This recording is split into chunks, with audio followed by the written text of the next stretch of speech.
Do do do do do do do.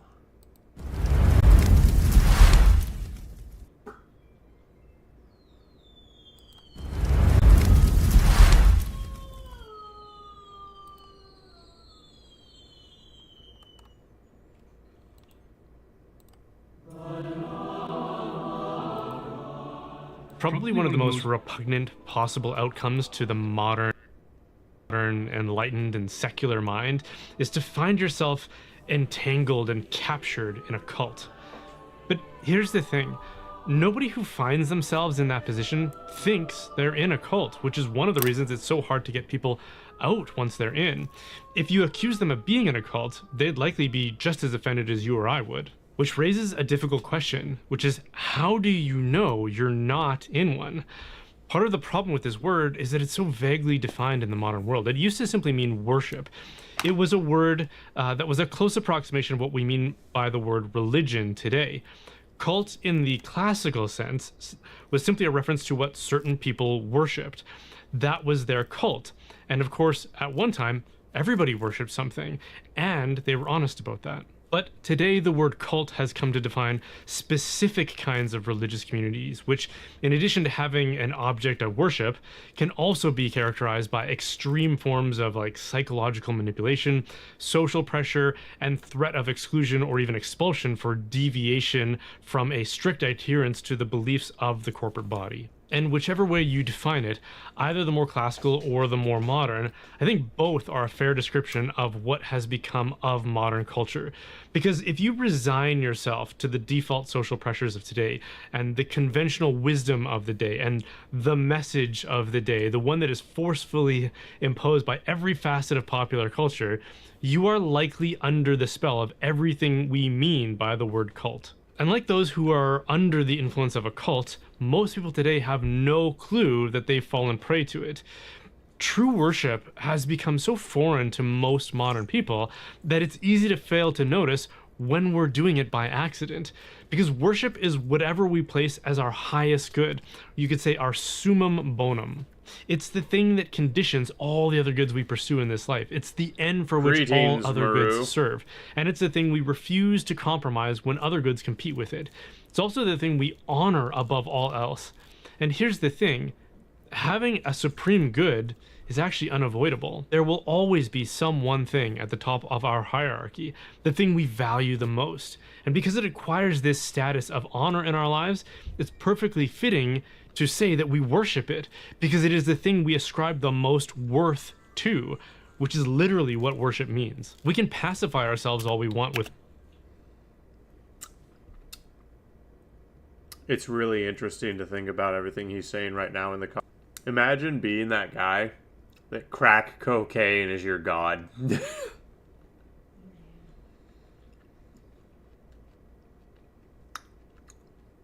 It's wild to think about. But that guy exists. Many of that guy exist. They're addicted to crack! Peanut butter and crack sandwich. Hold the bread. You gotta hold the peanut butter. Hold the bread.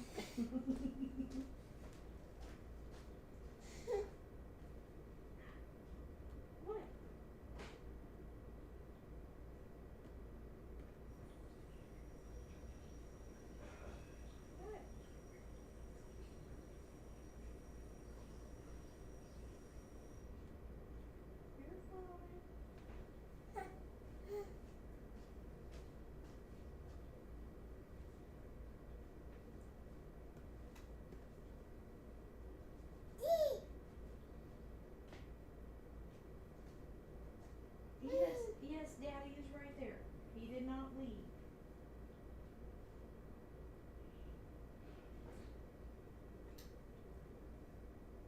I just think it's hilarious that you act like he's returned from some long, arduous journey every time he comes back through the doorway.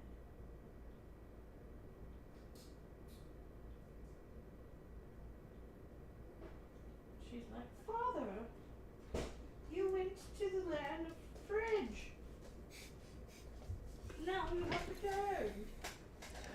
question. I have carpal tunnel. Any stretches that I could do to help it or not really? Trying to not go to the doctor till I need to. Yeah, you don't need to go to the doctor. All they're going to do is put you in a brace or maybe say, oh, you need surgery. Here's what you do. Stop jerking off so much. I'm just kidding. That, yeah, definitely stop jerking off. Any motion that you can do that does not replicate the pain. So let's say, I'm going to switch this here. But side to side like that or backwards is all fine. You're going to want to do a lot of that. And you're going to want to do this as much as you can before it hurts with a little bit of load. Eat a lot of stuff that's anti-inflammatory. Eat a lot of turmeric. Eat a lot of pineapple, onion, garlic, these kinds of things. Lean cuts of meat, fish. Clean up your diet is what I'm saying. Cut out as much of the ultra-processed food as possible. No more Mountain Dew. No more Twinkies. Yes, I'm dead serious. This will help the carpal tunnel. Keep up with that for a while and limit the stuff that pisses it off. Heat. A couple other things that I could mention, but those are the main ones. And it'll resolve with time.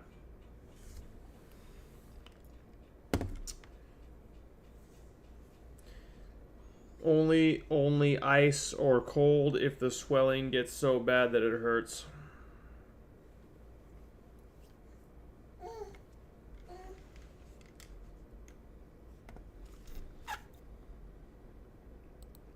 Comforting notions of our liberation from the superstitions of religion, but as soon as we remove God as the object of our worship, something else will always take his place, and in our case, it has. And just like members of any cult, modern, secular, non-theistic culture is under the delusion that it doesn't worship anything because it doesn't name the thing it worships. Just like members of any stereotypical cult, everyone who is fully enrolled in this one is utterly convinced that they exemplify the you asked me antithesis of some someone. questions about the person. I don't remember the profile or what the questions were. Why? You got an update? Captured by spiritual and psychological manipulation. But the fact that we are so comprehensively surrounded by it so as to become desensitized to it only reinforces my thesis that the thing we obsess over, the thing we honor, the thing we allow for constant special pleading is everywhere in our culture. And remember that the root of the word culture is the word cult. That's because our cultural fixations and our expressions communicate that which we worship, which in our case is sex. Sex sits in the highest seat of honor in our culture. We assign to it all the highest worth. We place everything else under its priority. We idolize and obsess over it. We sing songs about it. We erect monuments and banners to reinforce our commitment to it. Think about the fact that prior to the mid-20th century, the kind of music everyone was familiar with would have a range of themes that would describe all the various aspects of life worth paying attention to. They'd be about God, or work, or community, or adventure, and sometimes about romantic love. Today, virtually every song is about romantic love or sex. I just quickly searched through the Billboard Top 10, and 9 of the songs were explicitly about romantic relationships.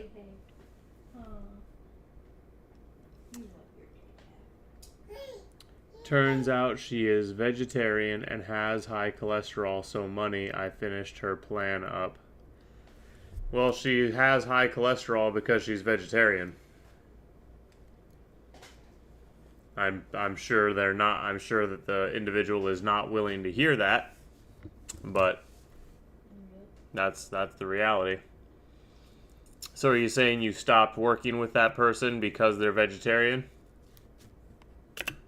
With the outlier only being slightly ambiguous in that respect. And every movie, every story we tell has a romantic subplot. If it doesn't matter if it's like sci-fi, romance, drama, or an action movie, the thing often driving the story is sexual ambition or frustration. Dating websites earned around $5 billion this year in the United States alone. The porn industry, probably because moral ambiguity breeds moral corruption, which will always extend to the economic dimension of life. Around 25% of all search inquiries on the internet are for pornography. That's 1 in 4 searches are for pornography. And storefront, every song blaring through the grocery store speakers or the waiting room speakers is about romantic love or sex. And it's no wonder people who are single feel so desperately lonely, so desperately intolerable. Peers are relentlessly confronted with the worship of love and sex, only compounding the fact of our own supposed social isolation if we're single. And you really don't appreciate how sexually explicit women's clothing is until you try to dress modestly. I remember when my wife started to be more deliberate about this as we were further waking up and liberating ourselves from the surrounding culture, but every time she found a dress, it had some compromise to it. It was either short in length, low cut, sleeveless, or compromised in some other way. Because of course, women's clothing are designed to sacramentalize our obsession with sex, promoting it in every aspect of our daily lives. And God help you if you don't worship at denounced and excluded. A feud between 2 of Charlie Sheen's daughters, one who is a Christian and one who is an OnlyFans model, who therefore exemplifies everything about participation in the cult that I've been describing. And apparently the OnlyFans model deeply disapproves of her Christian sister and her beliefs. In fact, her disapproval is so unbridled that she had to post a video publicly denouncing her sister for her Christian beliefs for all the world to see and hear. Because apparently the Christian sister believes in traditional views about sexuality and gender, views that have been universally held by virtually every culture throughout all of human civilization and history. We truly are living in an ass-backwards dystopian approximation when the literal whore publicly shames the Christian. Yep. Fucking wild, man. Until it became our new religion. And like any cult, it does not tolerate dissent, even if that means dividing families, even if that means ritual public denunciation. Especially sure sounds if it cult-like means to me. dividing families, And anyone sir. who's not a card-carrying Especially member of the modern sex cult knows what this is like. At some point, you'll be expected to offer a pinch of incense to the gods of sexual promiscuity. And if you don't, nobody will say, well, to each his own. Like the OnlyFans sister, they'll expose you, they'll denounce you, and they'll put every kind of pressure upon you to conform to their religious cult. When I was in college, I had the first of what would become many experiences like this, when someone singled me out in front of one of my professors in a social setting because they had heard that I was a Christian and intent on reserving sex for marriage. And both this person and my professor started to just grill me for any opening they could find to persuade me away from that resolution. And why would they do that? Why did it matter so much to them what I did with my own life? It shouldn't, and yet for some reason to them it did.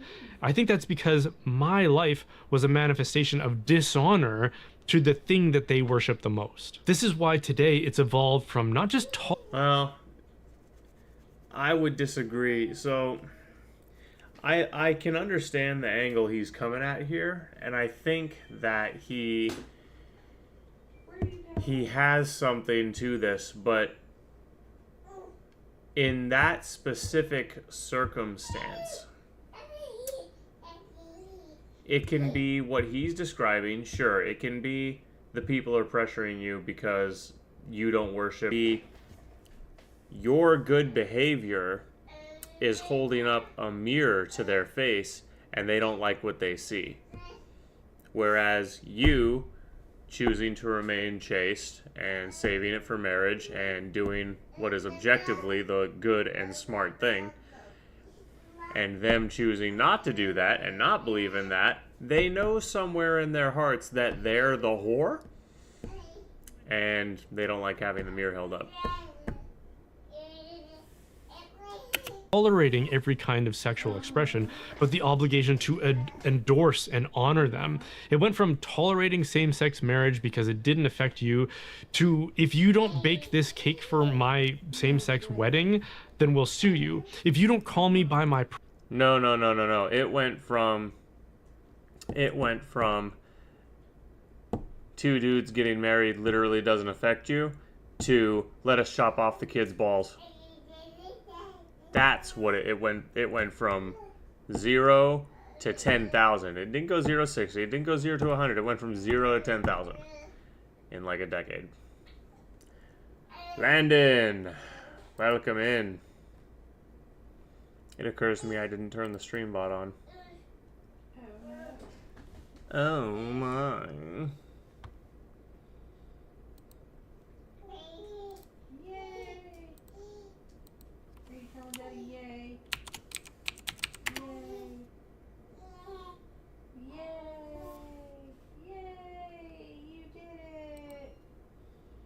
Hmm. Yay.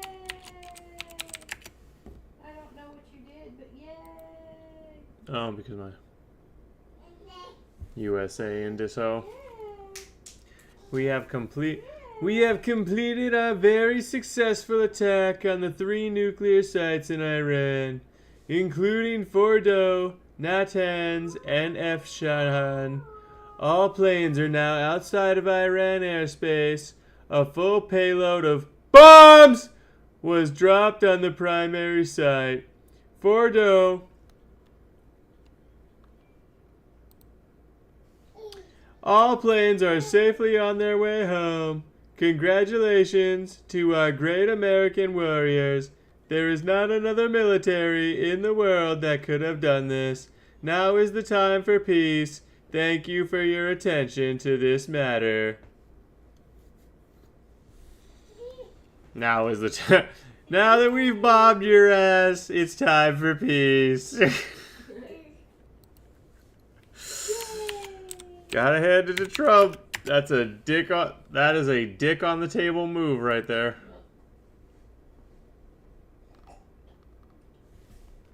Are you thirsty?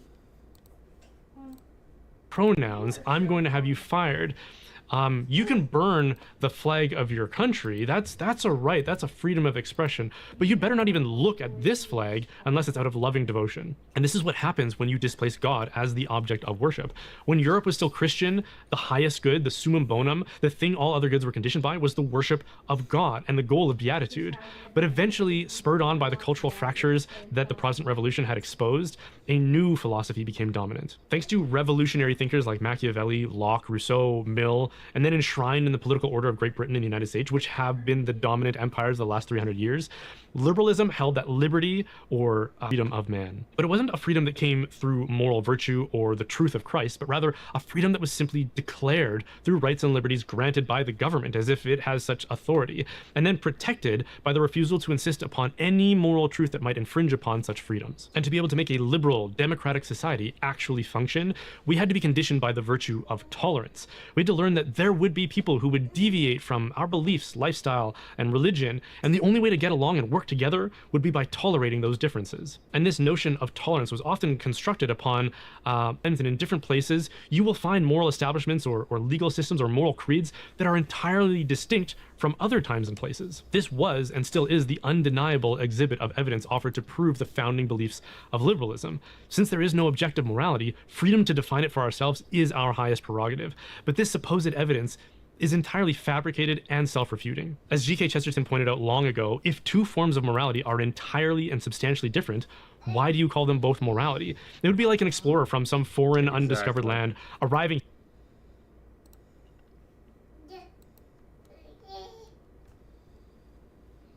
Hey, Dad. Hmm. What about Dad? What about Dad? Yep. Pretty much, Maru. Which Trump saying now is the time for peace is literally just him being like, agree to a peace deal or I do it again, but harder.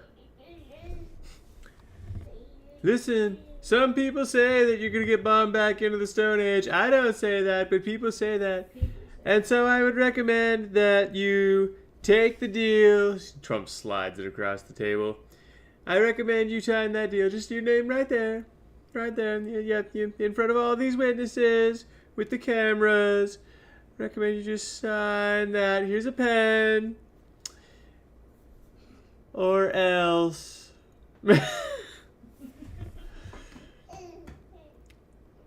And then the fucking Iranian leader, balls deep in the goat, says, or else what? And Trump is just like, I kill your wife with another bomb. And Trump points to the goat. Are you trying to get daddy? Here, and at first sight of a cat, he asks me, "What is that?" And after I answer him, he says, "Oh yes, we have cats where I come from too, except they're cold-blooded. They have 6 eyes and wings." At which point, you'd be entirely justified in asking him why on earth he calls them cats. If it's entirely different, then why categorize it as the same thing? While it's true there have always been variations in moral codes upheld by disparate civilization, there has never been anything like a substantial difference. In every case, it has always described a people trying to live in harmony with reality. The variation arises from our own ignorance and varied perception of that reality. Now, that variation doesn't prove there's no reality and that we somehow construct reality, just that we don't fully understand it, and those differences of understanding are rendered in our cultural beliefs. And the same is true with morality. And furthermore, people like C.S. Lewis and Hans Kung have gone to significant lengths to research and document moral principles that are universally shared throughout the world and throughout history, and it's not a small list. They found that the fundamental moral beliefs of the major civilizations of history affirmed the same things. So even though this is what you have to do to advance such a weak philosophy. And now, today, we are living on the fumes of this failed experiment, because liberty or freedom, especially a false one simply just granted by fiat, by the state, as our highest good, it couldn't preserve itself in that high-ranking position. Something more enticing, something more combative, something that made more audacious promises was bound to replace it as our object of worship, which is how sex took its place. Liberalism had no mechanism to place limits on our sexual desires and impulses. You can't make appeals to the good of children or the good of marriage or the good of society, because that depends on identifying some objective good.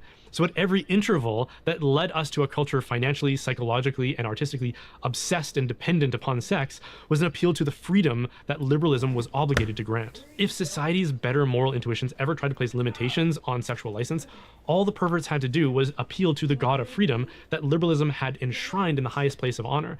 That's how we got contraception, then promiscuity, then no-fault divorce, then unrestricted abortion, then pornography, then same-sex marriage, then gender-affirming therapy, which is where we are today. Liberalism is like a pacifist nation. A pacifist nation will eventually be conquered by a rival nation who thinks war is permissible, which is why pacifism will always be extinguished wherever it exists. There will always be an aggressor who will take advantage of the pacifist. Liberalism was like that pacifist who had no arms of resistance against the advancing cult of sex. Liberalism was initially embraced with the understanding that to have true freedom and to have that freedom be protected, But even more than the advancing cult of sex, the advancing cult of Gnosticism, specifically in the flavor of Marxism. Again, what's this guy's name again? Brian. I like Brian's thesis here, and I think he is on to something, but he is giving one sin a lot more credit than it's due. And it is not merely the sin of lust that people have propped up as their god at a cultural level. It is in fact self-idolization as a whole. It is the sin outlined in the first commandment. People have made idols of themselves or their ideal selves. And it just so happens that most people are incapable of critical thought, and being incapable of critical thought, your idea of worshiping yourself is just going to be to make yourself feel as good as possible all the time. And so what do? Well, you fucking drink all day. You had to protect certain fundamental freedoms, such as freedom of belief and freedom of speech and freedom of expression. Because if your thoughts and in your words are dictated by someone else, there's no point in talking about other freedoms. And that episode with Charlie Sheen's daughters comes back to mind, because the reason that one sister was denouncing her Christian sister was on the grounds that her Christianity infringed upon the sexual rights of the rainbow alphabet community. And their freedom to do as they please was far more important than her sister's freedom to believe in her religion and in a sexuality that dissents from the modern post-sexual revolutionary establishment. So notice how in this modern sex cult, freedom of speech and freedom of religion are conditioned by the jurisdiction of sex, because sex has displaced freedom. Of liberalism has a lot to do with it, or maybe everything to do with it, because at the end of the day, what is right and good for us isn't an invention of our own imagination. It's based on a perception of a transcendent reality that runs deeper than the foundations of the world. And until we learn to recognize it and conform ourselves to it, we will continue to suffer the consequences. Okay, thanks for watching. These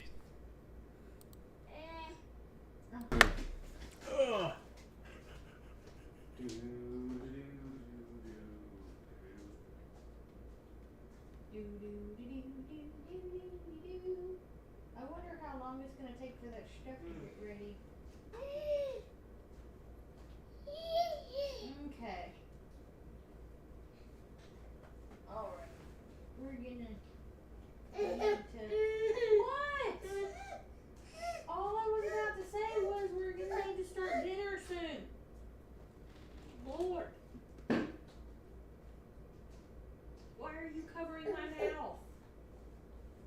Did you not want me to talk about getting up? Like, no? You. Is it still in the car? It might be.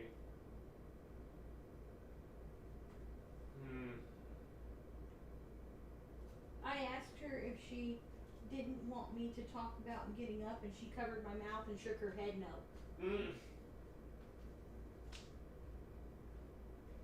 Right?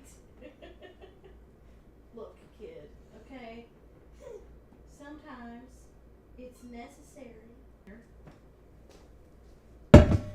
All right. Ugh. Why are you pulling my hair?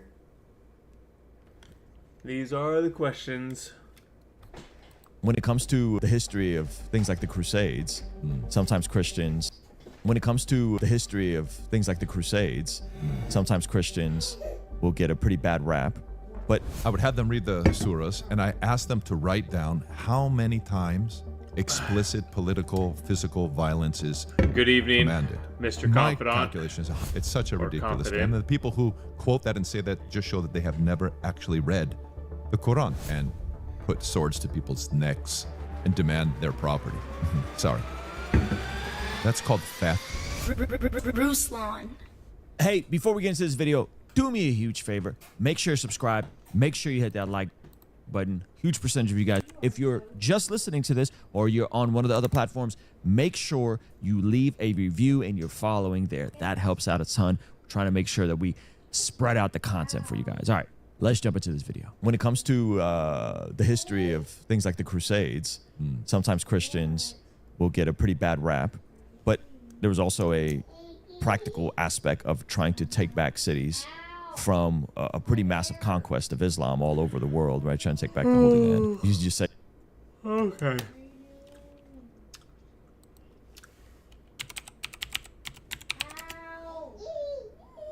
Okay, that is the right spelling.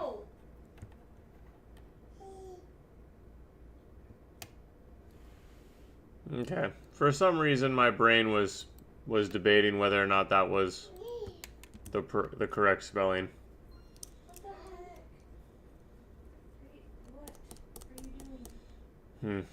Sorry, I'm not kicking on all cylinders today. I have felt kind of crappy all day.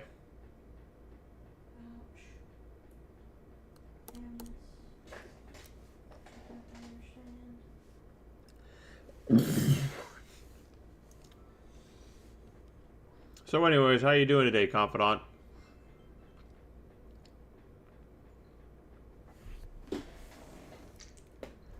Well, see, here's the thing. I know the word confidant.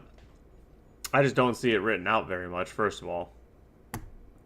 And second of all, like I said, I am not kicking on all cylinders today. I have felt like shit all day.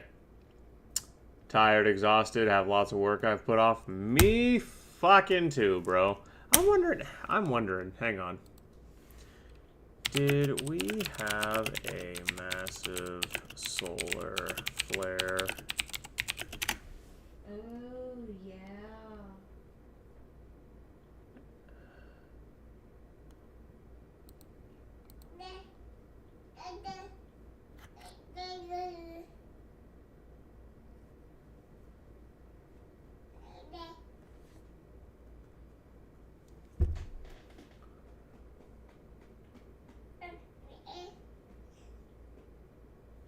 Yeah. Huh.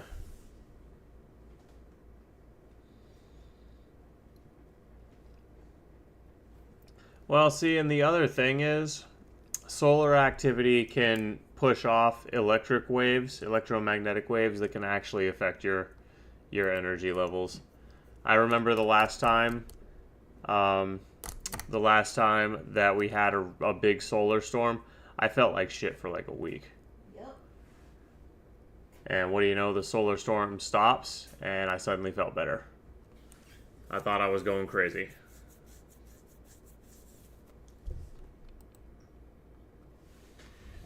Did you know the Greek Orthodox Patriarch of Jerusalem is the second biggest? The Israel Parliament building is built. Bob Saget. State of Israel for 99 years with an option for a 49-year renewal. According to Hertz, the main cassette building was a gift to the state and was completed. Full moons make me go a bit woozy. See, I don't notice any correlation with how I feel in the lunar cycle. Yeah, Bob, I'm not happy about it. I was very hopeful that Trump would steer clear of this kind of bullshit, as he historically had.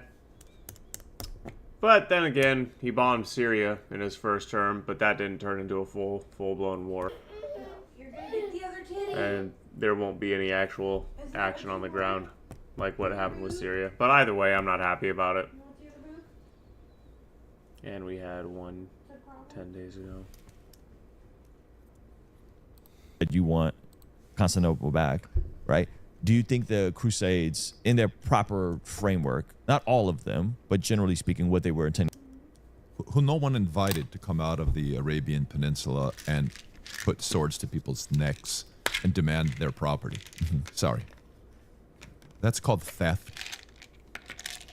And we don't appreciate it.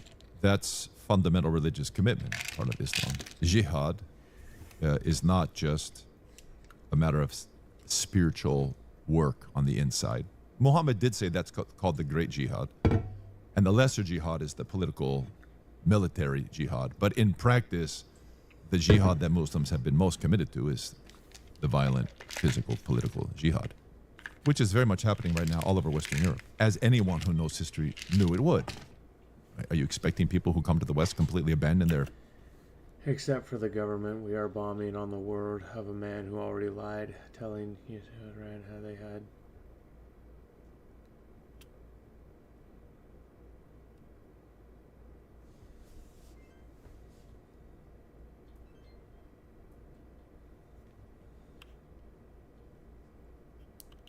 faith? This is fundamental. You don't fight, you don't inherit in Islam. I used to teach a class at the university, local university next to me. It's very short. It's nothing like the Bible. I would have them read the surahs, and I asked them to write down how many times explicit political, physical violence is commanded. My calculation is 123 times in a very short book. Maybe it's 119, maybe it's 130, depending on exactly how you read it. If you had, the Quran's not much bigger than your godly ambition book. If you had 123 references to physical violence, would you go around the world saying that jihad is not about physical violence? Right. That's such a scam. It's such a ridiculous scam. And the people who quote that and say that just show that they have never actually read the Quran. If you read the classic Muslim lives of Muhammad, Muhammad himself led minimum 25 raids in which he people Himself. Wow. at least 25. That's a minimum. At least 25 raids. And these are people who were not in conflict with him, Jewish and Christian tribes. He just wanted their land. He wanted their stuff. So he took it. I'm sorry. That's ridiculous. It's absolutely, completely ridiculous. Islam is one of the three parties involved in the Crusades. Having stolen Christian lands all over the most precious areas to us, all over what is today Lebanon, Syria, Israel, Egypt. They took those lands from us without asking. Not nice. Not nice. And they give us options, right? You can die. Or pay the jizya. Pay the jizya. Absolutely. And not just that. You have to also obey Sharia. You have to follow the Sharia law, which means there's no evangelization or we kill you. You can't have public processions. You can't go. We always. Are you kidding? Christians have never been contained within their churches. We worship in the churches, but then we take the gospel. Under the shade of my spear, and he who disobeys my orders will be humiliated.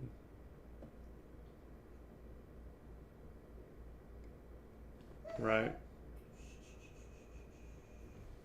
Well, my livelihood is under the shade of my spear is pretty unambiguous language, meaning my livelihood is tied to violence. Like, there's no way to interpret that as anything other than I live by the sword. And banners with Jesus glorified on them. This is how we do things. And to be told by the Muslims, you can't do that. You can't ring bells. You can't go on processions on Easter. This is our life. I'm sorry.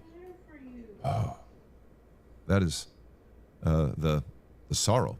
And no Christians have suffered under Islam more than the Orthodox. So whatever Westerners think they know, ask us. Yeah. Ask us. We have long lists of martyrs. Long lists. And not just 7th century martyrs.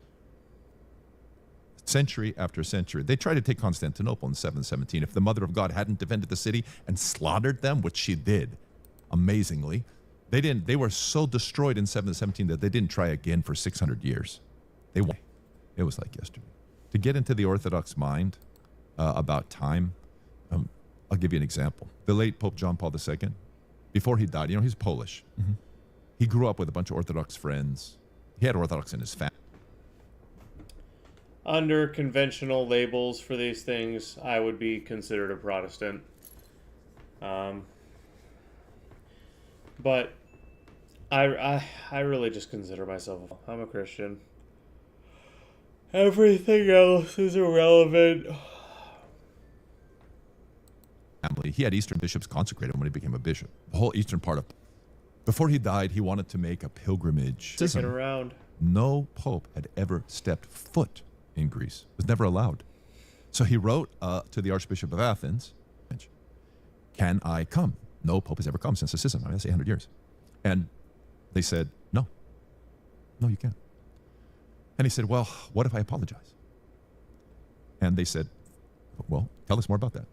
And what he was referring to was the Fourth Crusade in 1204. The Crusaders got distracted because, as I was describing, right, there's three parties in the Crusades. The Muslims, the Orthodox. We were involved in the First Crusade and the First Crusade only, when our Emperor Alexius Comnenus, an unbelievable emperor, an incredible man, participated and welcomed the Westerners to help get the Muslims out. It went very bad. And from that moment on, we don't want anything to do with these Crusades. The fourth was so bad that the Western soldiers, on their way supposedly to deliver us from Islam, got distracted and literally attacked Constantinople, murdered our bishops and priests, our nuns on our altars, and took over the city from 1204 to 1261. Put in Latin bishops, Latin leaders. I mean, we've never forgotten that. We've never forgotten that. So when the Pope said, hey, I want to come before I die, and he said, I apologize, they said, well, tell us more about them. So finally, they trusted him. They said, okay, if you're going to come, and if you'll... Why would you go from Orthodox to Catholic? That's a downgrade, bro. Why would you do that?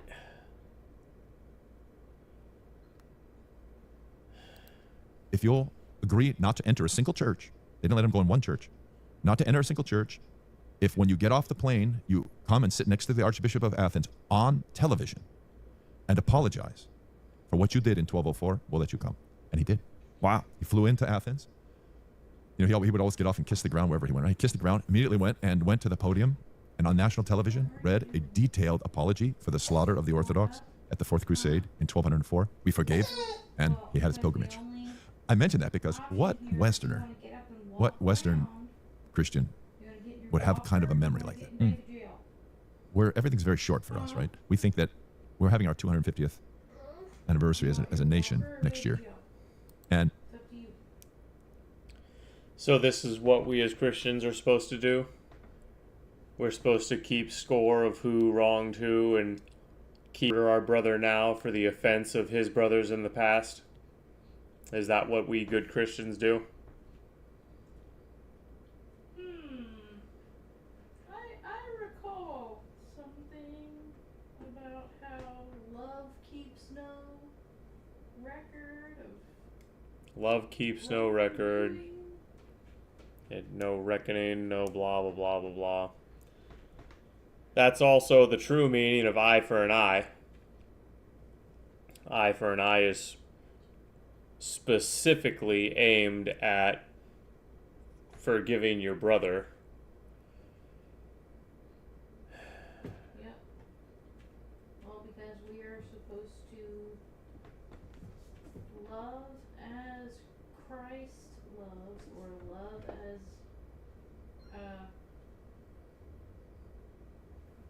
the Heavenly Father. Be perfect, for your Heavenly Father is perfect. Right. And if we are not casting the sins of others as far as the east is from the west, to be remembered no more, we are not loving as our Heavenly Father. What Westerner could think in 800-year terms? But in the Orthodox mind, that's like yesterday, right? I mean, the church is 2,000 years old, and we're constantly engaged in our history. It's not like us, it's just a thing of the past. So the Crusades is a very, very sensitive subject for us. Very sensitive subject. I'm not sure there's great edification in thinking too much about it, but we certainly have a lot to contribute to our friends in the West who are allowing Muslims to come in great numbers. If you want to know how it's going to go, you should ask us, because we actually have 14 centuries of lived experience with Muslims. 14 centuries. And it's still horrible. What's going on today in Syria, it's just heartbreaking. Yeah, absolutely heartbreaking. Yeah. Well, I told you some of my backstory growing up in Azerbaijan, which is just just east of Armenia, right? And then Turkey is on the other side, right? West is Turkey. A lot of historical Armenia is now modern day Turkey, the Armenian genocide of 1915. And so when people are talking about Islamic influence in the West, the downstream effects of it, I've lived it. I've seen it. I've seen people get displaced. Oddly enough, folks that grew up, Aussies and Armenians grew up together, friends. You know, some of my mom and dad still keep in touch with their Aussie friends. But the mindset and the philosophy behind that's driving, I think, the cleanse from the eastern part of Azerbaijan in this Nagorno-Karabakh region, which is like this neutral zone, and they were just displaced, and no one talked about it. 2 weeks later, October 7th happens, and so everybody forgets. It's the fruit of it in terms of how it deals with Christians in that part of the region is very, very dark. So that's why I was curious.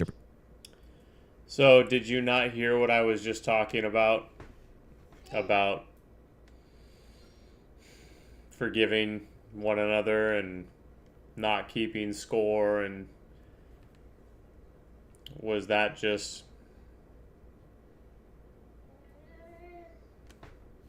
whatever? Dust in the wind. Dust in the wind.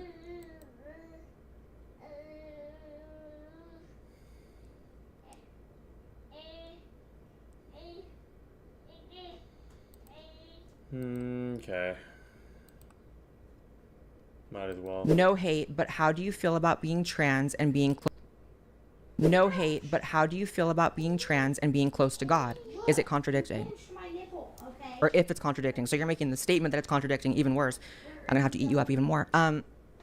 In what world?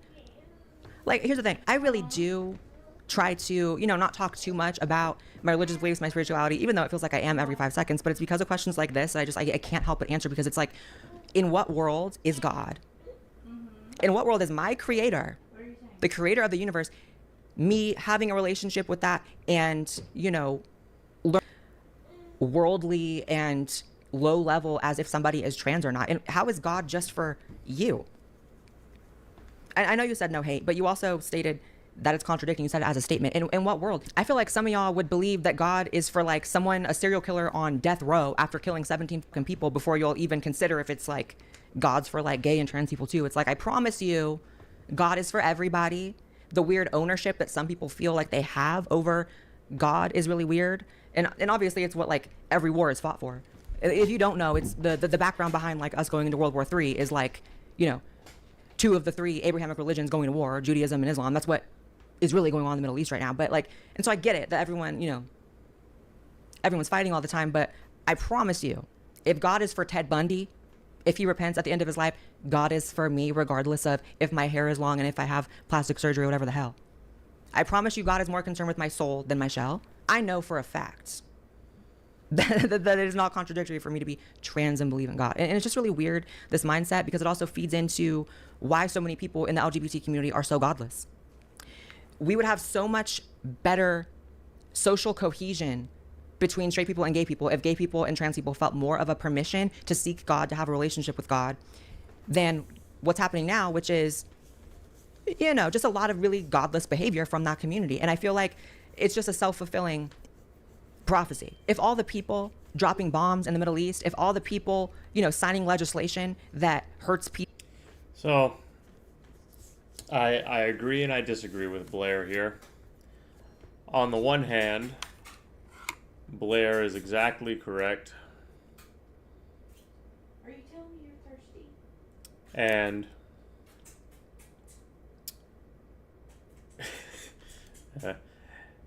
and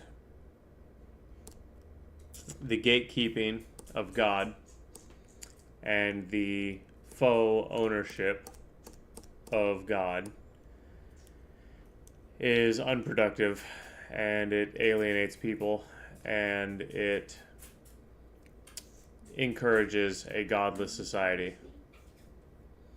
On the other hand, many Christians do that either out of, sometimes it's pretend, sometimes it's genuine, but out of an effort to adhere to the command of God against sexual degeneracy and immorality, of which cross-dressing and transgenderism are explicitly mentioned. So, Mr. White, as much as I like you as a person, you're fucked up on this a little bit. People in the world, if all of them can claim God, I can claim God. You know, all the people manufacturing war missiles and shit, I need you to go hit up them at Miss Lockheed, right? At Miss Raytheon, and ask them if they feel like it's contradictory to believe in God and be making missiles that kill people. After you hit them up, maybe I'll be more inclined to go into detail with you about how it's also not contradictory for me to believe in God despite being trans. There's a lot of people that interpret scripture in a lot of different ways. There's a lot of different sects of Christianity. There's a lot of different views. There's Orthodox, there's First Baptist, there's people who were Gnostic Christians, there are people who are all sorts of things. Transsexuals were surely not around back then, and so there's not exactly clear-cut scripture about that regardless. So, it is what it is. You know what else has been covered up? The insane health benefits of... But Mr. White, there is scripture. Deuteronomy explicitly forbids men from wearing women's clothes. Yep. And that is because men that pretended to be women, and probably a little bit of vice versa, but mostly men pretending to be women, as is the case now, was very common back then. Yep. And they were usually into children. Yep. As is the case now. cocoa flavonols. Those are the compounds found in cocoa that boost nitric oxide, improve your heart health, and regenerate brain cells. Clearly, some of y'all need that. But before you roll your eyes, like you did when you flipped through the redacted Epstein files, this is not just like some woo-woo nonsense, I promise you. Check this out. Harvard scientist Dr. William Lee actually backs this up. Clinical studies have been done with high flavanol cocoa to show that in like men who are in their That actually was a thing in the real negative pitch one.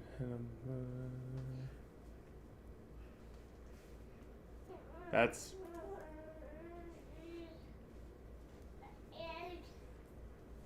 that was What? not at all. Coherent? Well, it was coherent. It was just not at all the thing that he probably meant for this stream. Wrong paste. Yep. See? Call it. What's up, Twisted? The warp drive video you sent, I finally got around to it. Exciting stuff. I'm hopeful that I live to see a warp drive. And who knows? Maybe me and you live to travel the stars. I'm very hopeful. Yeah. You're a little bit late. Maru came in and shared this earlier. I do think it's funny that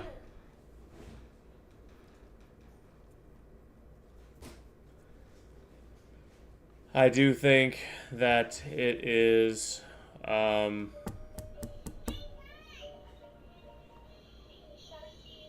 what to say. I'm not happy that we're in another war. I'll just say it that way.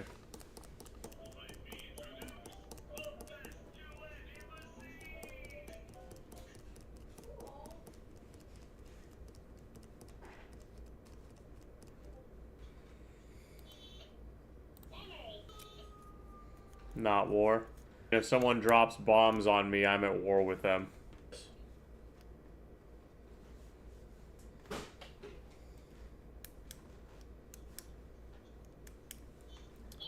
Hello, Zach. I said the cool stuff was the warp drive, not the war thing.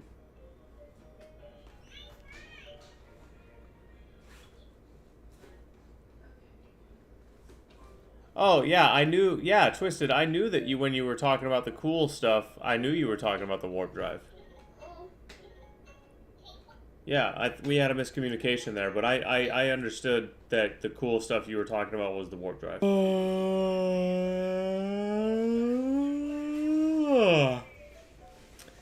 But yeah, if all we do is this, I'm good with it. If we put boots on the ground, nah, not cool at all.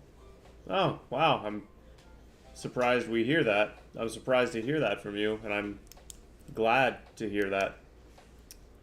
That feels like a rare point of agreement on no war between me and you.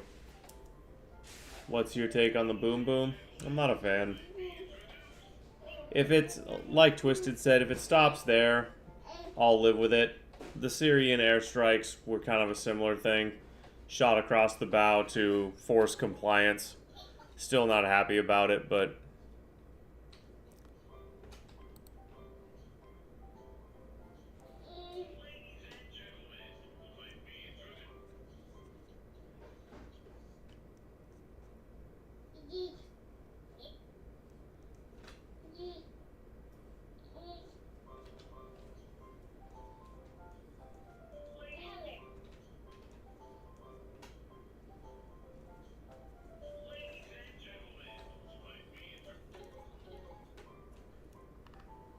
Bum bum bum bum bum Iran.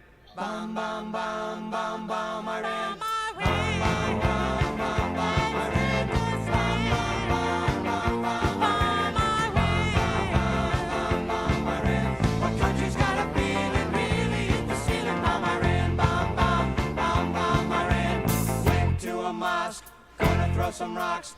Tell the Ayatollah gonna put you in a box. Bum Iran. Bum bum bum bum Iran.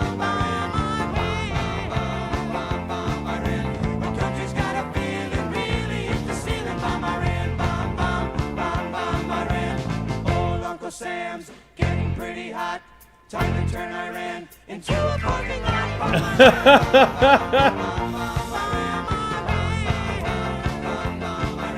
The country's got a feeling really hit the ceiling. Bomb Iran, bomb, bomb, bomb, bomb Iran. Call the volunteers, call the bombardiers, call the financiers. Better get their ass in gear. Bomb Iran, bomb, bomb, bomb, bomb Iran.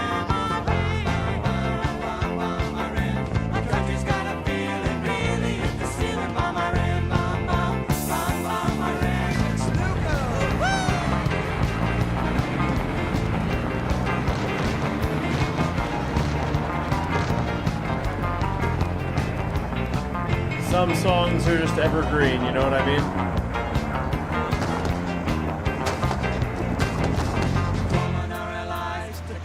Supplies, get our hands in ties, and bring them back alive. Bomb Iran, bomb, bomb, bomb, bomb Iran, bomb Iran. Our country's got a feeling, really hit the ceiling. Bomb Iran, bomb, bomb, bomb, bomb Iran, bomb, bomb, bomb, bomb, bomb Iran, bomb, bomb, bomb, bomb, bomb Iran.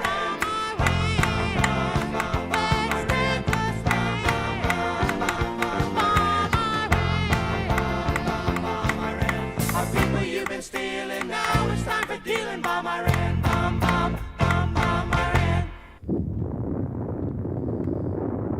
I think they're cowards for turning the comments off. That's a good question. Twisted, have you shown this to Ranger? To do it.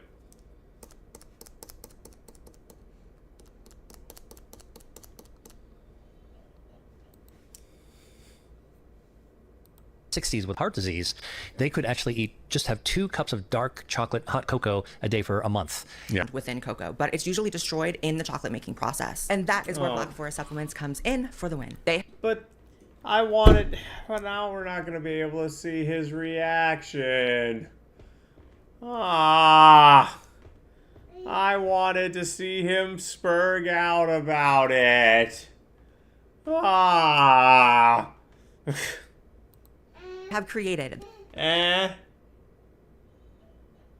first ever high flavanol cocoa powder. It's packed with everything your body actually needs, and it's only 20 calories. I've been using this for a while now, and the brain fog I usually have in the morning, it's gone. Hollywood elites will drop $50K for placenta stem cell injections, but you can be normal and just drink cocoa powder like I do. I mean, you get the same benefits, you're just not selling your soul for it. That is 50% off for the next 48 hours only from Black Forest in the pinned comment or the description box or the QR code on the screen. Why do you hate Black people?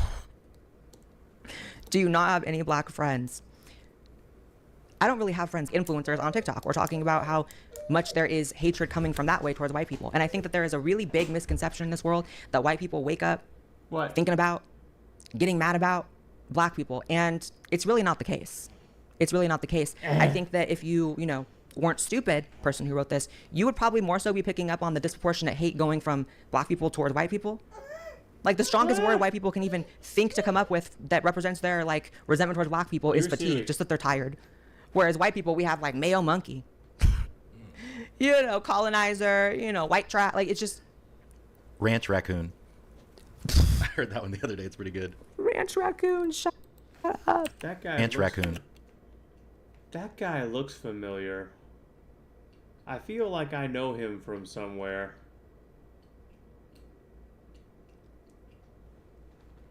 Maybe he just has a face that's similar to... He doesn't do political streams anymore, remember? Yeah, but not doing a political stream doesn't mean he can't listen to a song. But, yeah, I mean, whatever, dude. Just put it in his Discord. Just do it. What, Amnes? Oh my god.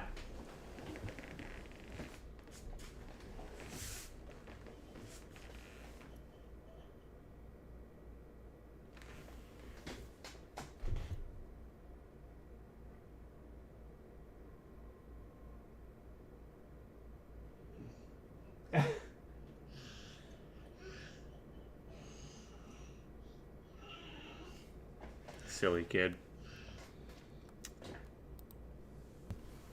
I heard that one the other day. It's pretty good. Ranch raccoon, shut up.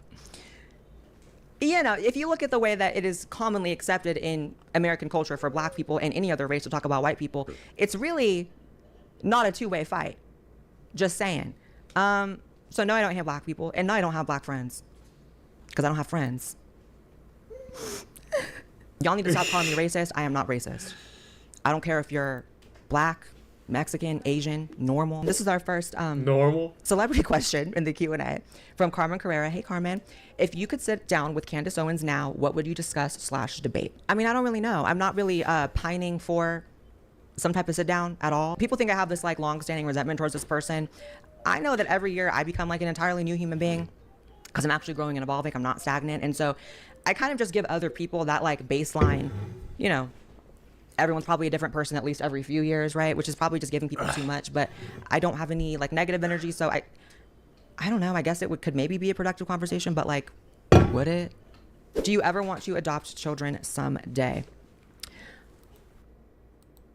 I don't know, but I know that if I ever become a parent, it will probably be through that means. To be honest, I do actually have a person for like 9 months and then give you their baby and then separate them from that child. I feel like that's demonic. I feel like that is spiritually bankrupt. That's just my opinion. And it's not just your opinion, that's facts. All right. This could be the end of the Democratic Party.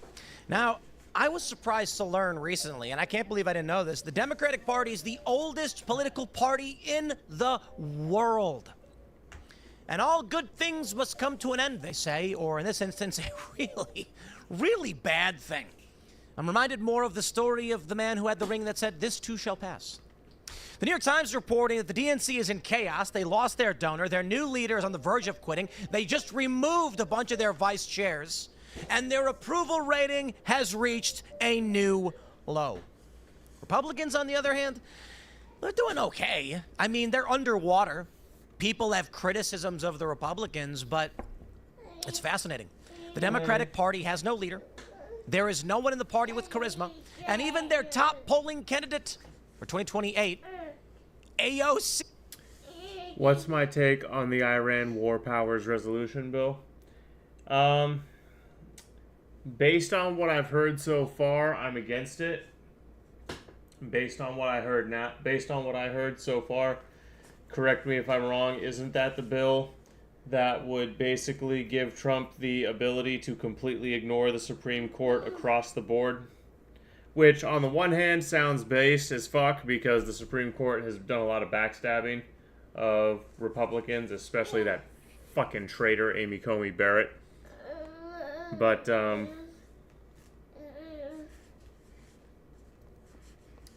no, different one. Okay. Then I'm thinking of a different bill. You're going to have to tell me about the Iran War Powers Resolution bill. Oh, with your pudgy cheeks. How are your cheeks so pudgy? They have so much pudge stored in them. Yes, with your cute little baby face. And your cute little baby lips. Oh, the way they curl when you smile is so cute. Oh my god. What? What, did you just have a nice shame or something? No. The smell.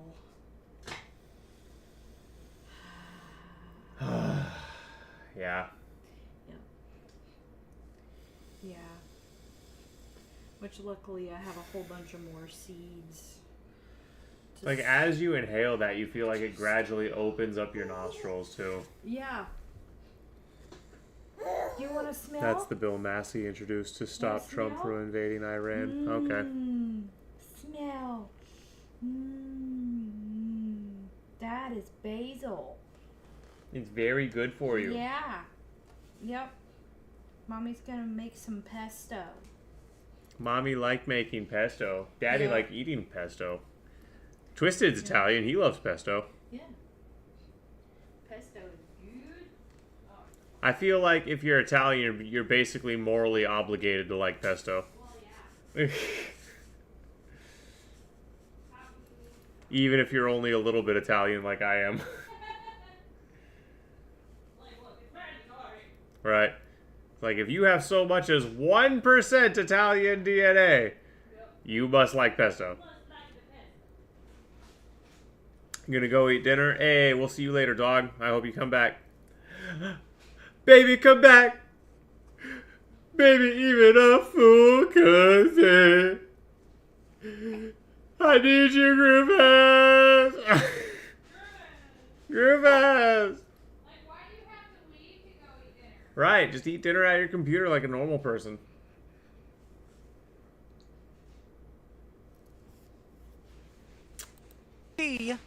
Musters up only around 10%. Now, to be fair, there have been new primary polls that have come out and said Kamala Harris is the front runner. Oh boy, that's gotta hurt. I can't imagine. Imagine there your is any political party sane being in Democrat such left, shit but shape that if Kamala there Harris is is some the front guy- runner.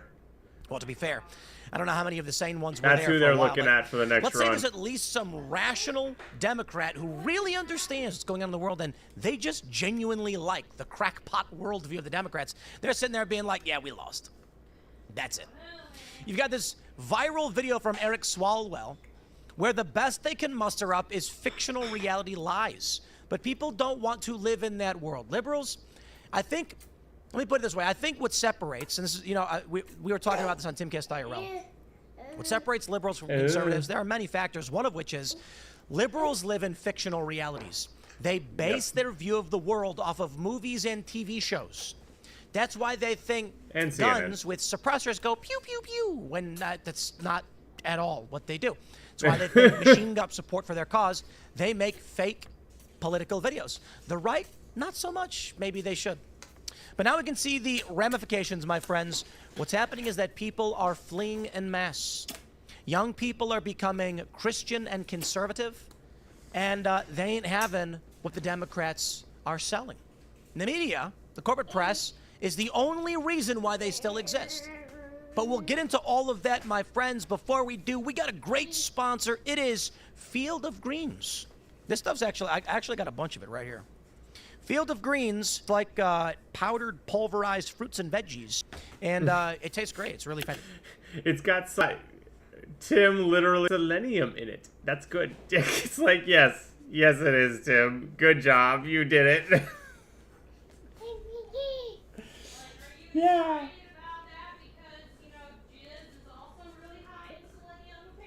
Is it? Yeah. So that's where all my selenium has been going.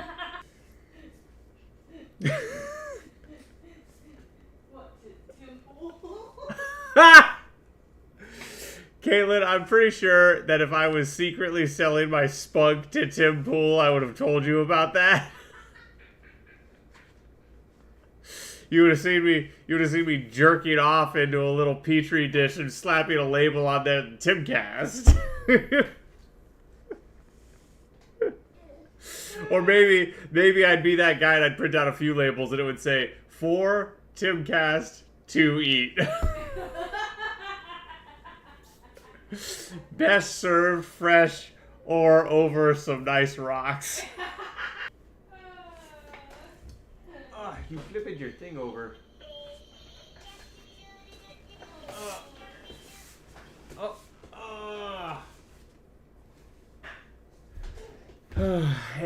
This is goofy goober do. Ah, greetings, pan of da. Fantastic. So, my friends, what do we got here? Our annual doctor checkups, important to you. Maybe you're concerned about peace of mind. Bella Chow? Okay, hang on. I feel like I'm a lesson with the Cards Against Humanity incident.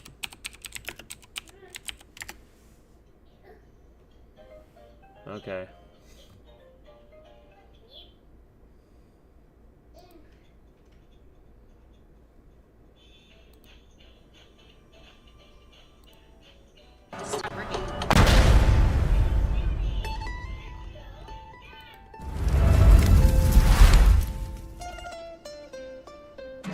Una mattina I woke up early.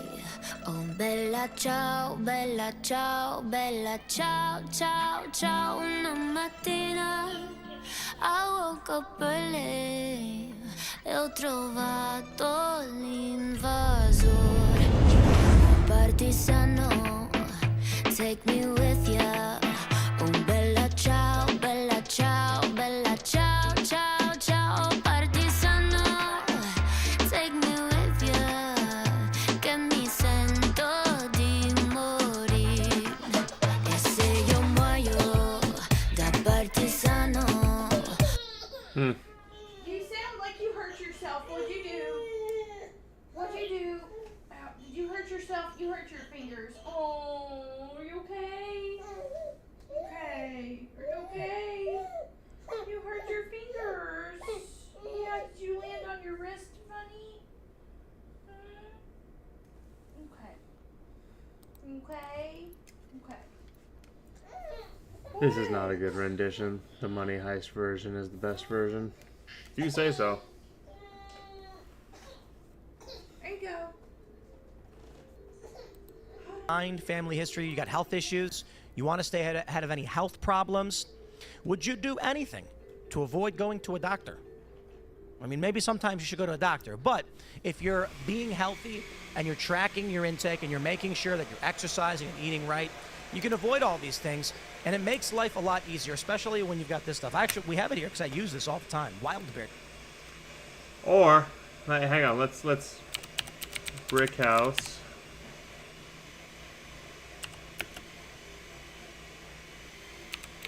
Nutrition.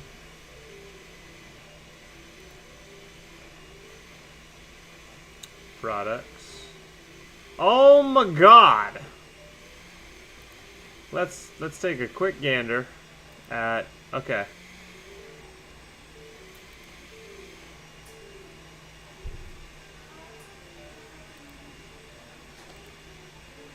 Okay, there's 30 servings in this container. They want $80 for it. Or you could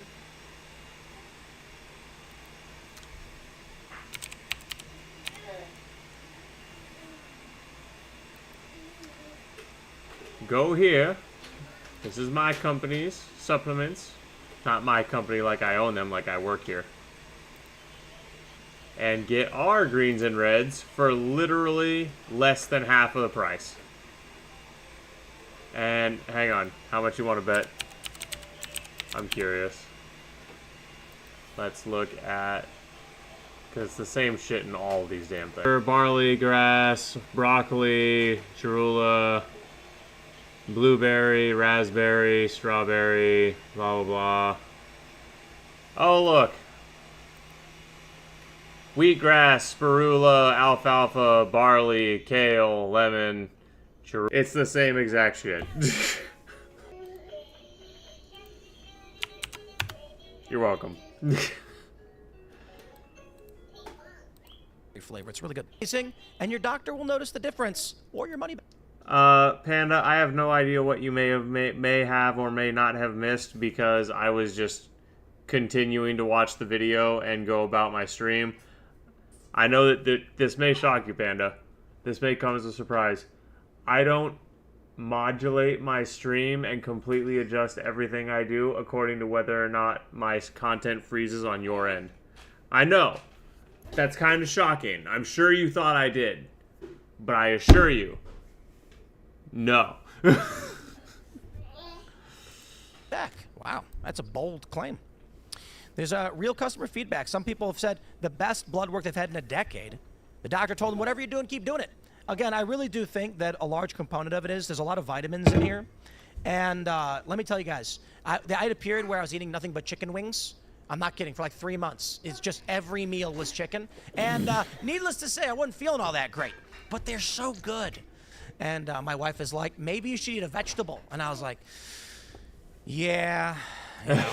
And so I did, and I do, and I feel a lot better. So my friends, you'll get 20% off plus free shipping by going to fieldofgreens.com. I know, right? Using the promo code TIN.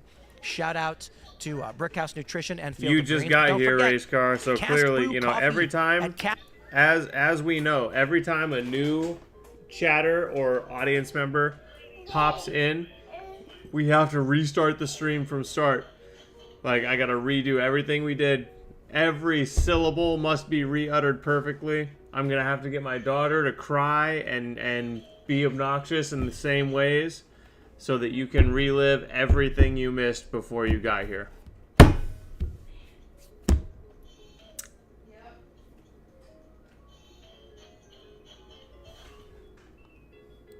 Castbrew.com. Use promo code RUMBLE10. You get 10% off everything, even subscriptions. We got a bunch of great blends. We got Appalachian Nights. I formulated this one personally, literally. I got a bunch of different samples. I know the coffee flavor profiles that I like. We mixed them together, and I said, this is it. And it's legit my favorite coffee. It's the only coffee I like to drink. Sometimes I drink other coffees, and I just feel bad, but Appalachian Nights is the best. We also got Ian's Graphene Dream Low Acidity, as well as K-Pods. So support the show at castbrew.com. And of course, as always, shout out to Steven Crowder and the Mug Club. Brother, massive respect to all of the Mug Club members and the Steven Crowder fans and viewers for joining us in this amazing Rumble morning lineup. It is because of you guys. It's and kind the of Timcast viewers interesting. combined. Have not heard him talk about any of his franchise locations. I wonder if any have opened up, or if there's.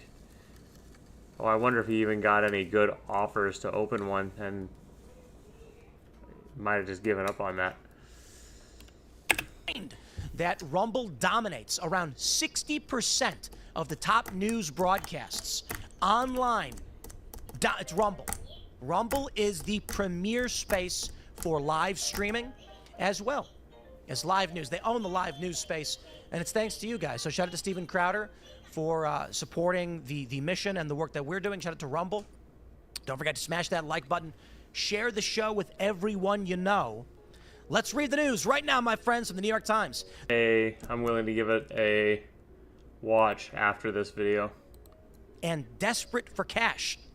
Under its new leader, Ken Martin, the Democratic National Committee. Shock. Big surprise. Wondered when it was coming. Wondered when it was coming. Gambling was not going to pay the bills forever.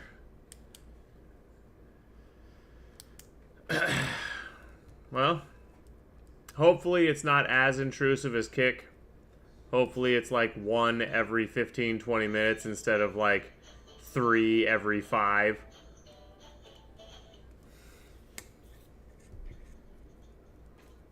And hopefully streamers actually get a fair share of the commercials, because over on Twitch you don't get shit. They'll play like 3 minutes of commercials on your shit and you'll get like a penny.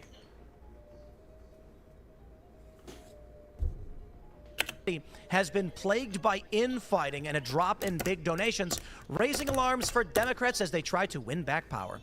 I really don't think they will, and I'll also add that I've got a new poll came out just on the 11th. 1 commercial every 30 minutes? Is that for here on Kick? Because that's not bad. 1 commercial every 30 minutes is not bad at all. Like, that's completely reasonable. First time chat. Chillin'. Welcome in. I hope you're having a fantastic evening, man. Welcome to the adventure. And the Democratic Party's... Oh, where are my manners? My name is Zach. I'm the lead adventurer around here. Monday through Friday. I'm sorry, I keep giving people my old schedule, even though it was years ago. Friday through Sunday, 7 Central. Politics, memes, lots of bullshit. Lots of bullshit. When we do it, community night is on Sunday.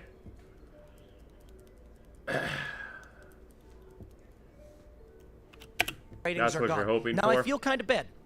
For all of you guys that are watching, I imagine many of you are sick and tired of the Democratic Party. Many of you may have been former Democrats. You quit. You don't want to have anything to do with these lunatics. Not that the Republicans are perfect, but I feel kind of bad simply because I feel like we're kicking them when they're down, but boy, are they down. Now, I'm kidding. I don't really feel bad. And the issue at hand is the Democrats, in my view, are evil. No, I'm not surprised in the least that Trump dropped the boomas. I wish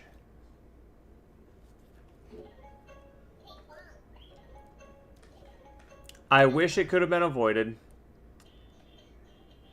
I wish that the war wasn't going on. I wish innocent people weren't dying as a result of it.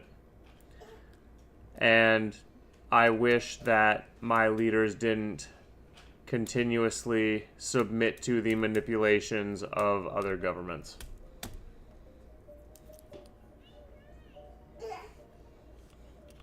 My leaders. The DNC is more aligned with the Chinese Communist Party than traditional liberal policies. Oh, facts. They're evil people. Adam Schiff is an evil man. Jamie Raskin is an evil man. There was a video, I think it was Nick Sorter, I believe it was Nick Sorter, who asked him simple questions about Abrego Garcia, saying, now that he's been brought, I think his question was, do you have a response to a legitimate question? And it wasn't a gotcha, and it wasn't an insult. But these people are nuts. They lie, they cheat, they steal. Check this out. Even the New York Times can no longer cover it up. Just months into the tenure of the new party leader, Ken Martin, the Democratic National Committee's financial situation has grown so bleak that top officials have discussed whether they might need to borrow money this year to keep paying the bills. Guys, I want but one thing for Christmas. No, wait, do we get presents? We should give presents on the 4th of July. I think so. It is for the Democratic Party to buckle and collapse. I would be so happy. Fundraising from major donors, some of whom Mr. Martin has still not spoken with, has slowed sharply at the same. Cue the South Park. I think it's Clyde. I think it's Clyde in South Park. I would be so happy. Same time, he has expanded the party's financial commitments to every state and even to far-flung territories like Guam. Fellow Democrats are grumbling that Mr. Martin, who quietly accepted a raise after taking the post, What's the matter? Do you need some social interaction? Come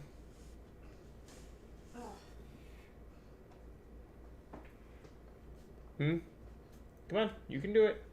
You want social interaction? You want to get in your walker and get a snack? What do you want?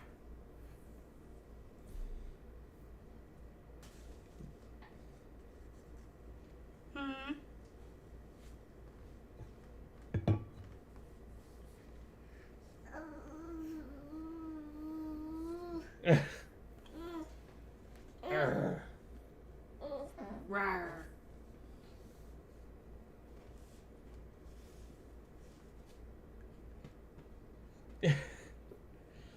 Do you know what you want? What do you want? Chew on daddy?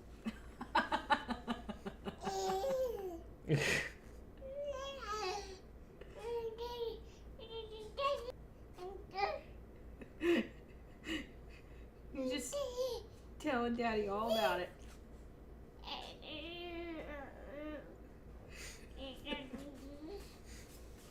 Has been badly distracted by internal battles. So far, they say, he has been unable to help unite his party against Republicans who control the federal. Yeah, 100%, Panda. That's now, or if it starts freezing on your end, just reload the stream, dude. Like, I can't know what you missed unless you, like, tell me exactly where you left off. And depending on how long ago it was, or whether or not I'm in a conversation with someone, or what's going on, I might not remember what I just said. You know that sometimes I go mile a minute, and I will lose track of what I was saying 5 minutes ago in favor of the thing I'm talking about now. It's derailing to be like, hey, my thing fucked up. What were you just saying? Unless you're confident that you just missed like a thing or two, yeah, go back and watch the VOD. Or ask someone else in chat. That's another thing. You could always ask chat. But just try reloading the stream a little sooner, dude.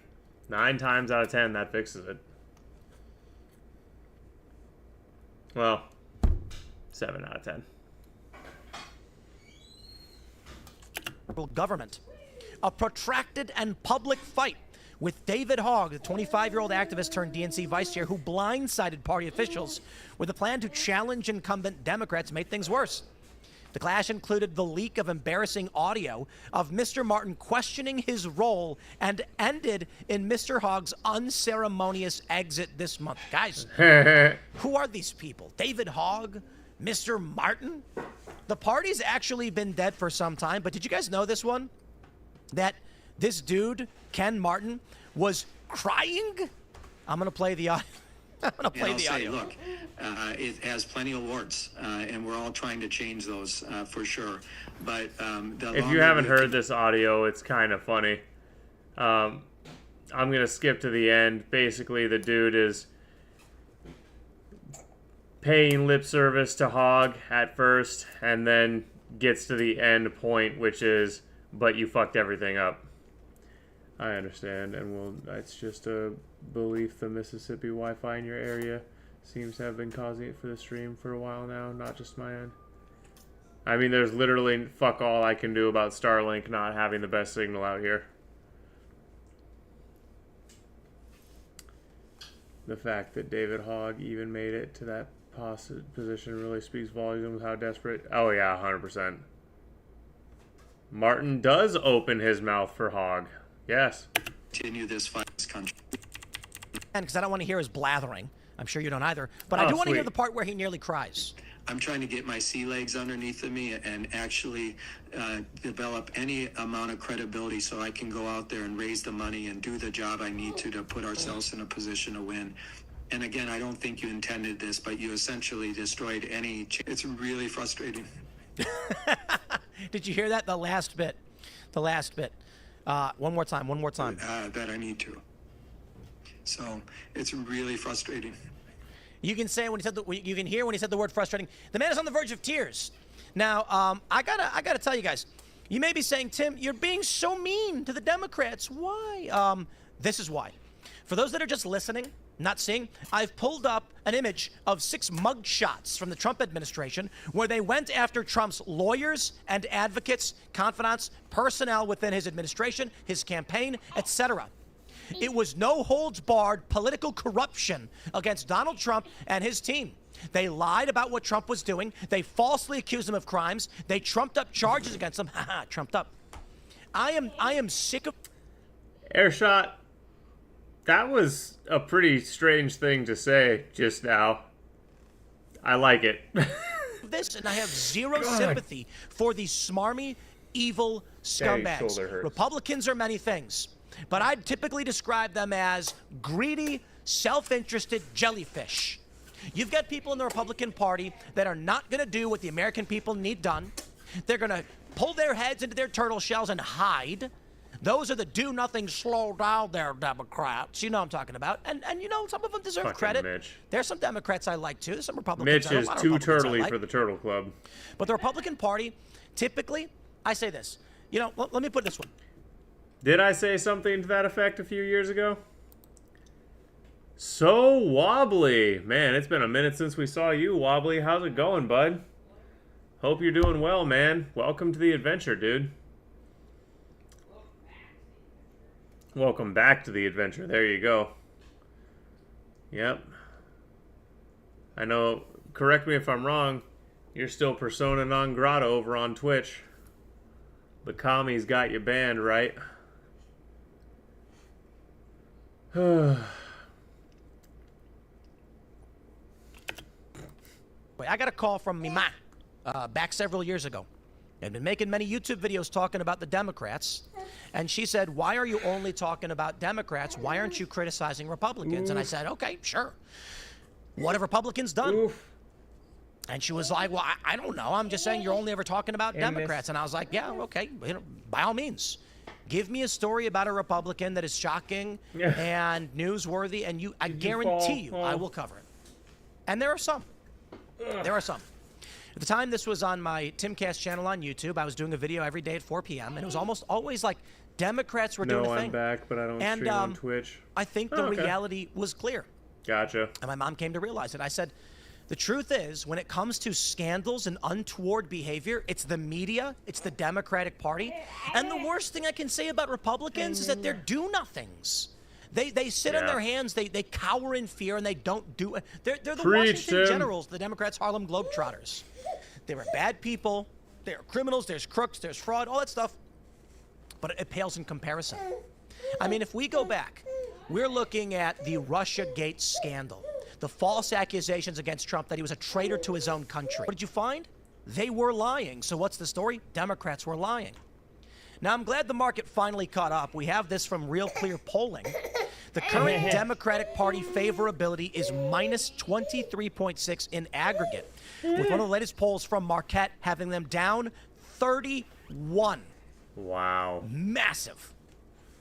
Wow. Man. But wait, there's more. So here's the actual poll from Marquette. It says approve. It's amazing. You take away all the dark money, or at least a good chunk of the dark money going towards the Democrats in the form of gutting USAID. You take away all their ill-gotten gains, and their infrastructure falls apart, and suddenly, it's almost like people don't support baby murder and chopping kids apart. Fucking crazy! I never would have guessed that those things were astroturfed by demons. You okay? I saw that. Yeah, you fell on your toy. Did you okay? Okay, you're good. Of the way Republicans in Congress are handling their job stands at 43%, with disapproval at 57%. Hey, that's not so good. Republicans, 43%. You're slightly less than 50-50. How about Democrats? Oh boy, substantially lower at 29%, with disapproval at 71%. Yikes. These are unchanged from March. But wait, there's more. From Newsweek. Disapproval of Democrats in Congress ticks upward according to a new poll. And this from just 1 week ago. They say, voters' disapproval of But we need to spend those tax dollars. Who will study the transgender iguanas in Dumbfuckistan? Who? Think of the trans iguanas. Love you, race car.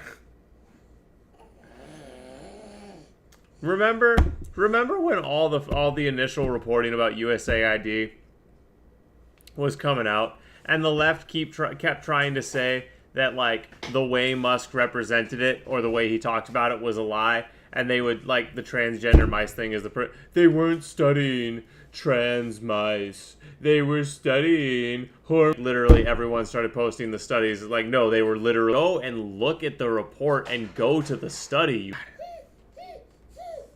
We have to study the transgender mice. If we don't cut the mice's dicks off, who will? Democratic members in Congress has increased since February, according to a new Quinnipiac poll. Last note, a Quinnipiac University poll conducted between June 5th and 9th found that disapproval of Democrats in Congress has increased. Now, that's shocking to handling their jobs in Congress, while 21% approve. Just 21%. Oh, my God. That's got to be the lowest approval rating ever. What does that mean in practical terms?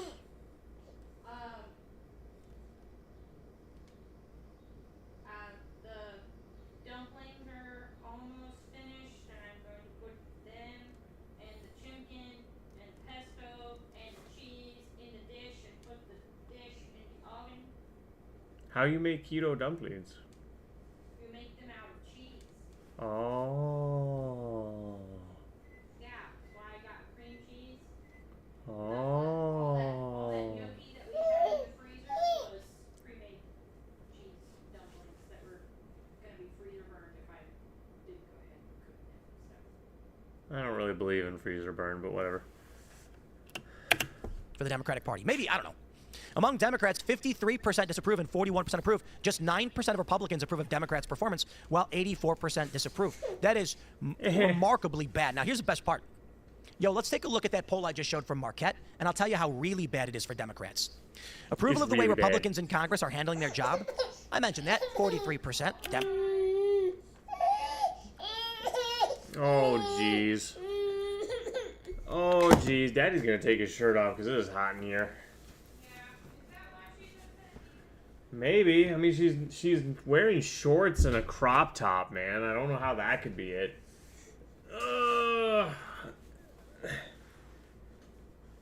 There we go. Is that better? Now that you're hanging out with Daddy? Adventure baby? Adventure baby to the rescue. Adventure baby. I can't wear my headphones. You guys are just gonna have to put up with the reverb for a little bit because I can't wear my headphones. Or actually, you know what? I can fix it. Democrats 29. Up. Let's take a look at intra-party politics. Here we go. Approval of Republicans in Congress. Among Republicans, disapproval, and Democrats give it a 9% approval with a 91% disapproval. Now, this is actually good news. Check this out. If the polling is, it could be good news, but I'll break it down for you.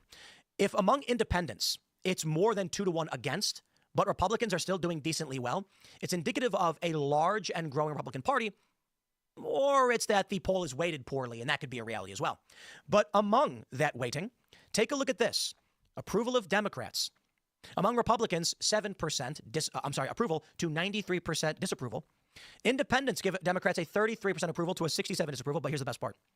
Democrats themselves give the Democratic Party a 49% approval rating. I kid you not. Democrats disapprove of their own party at 51%.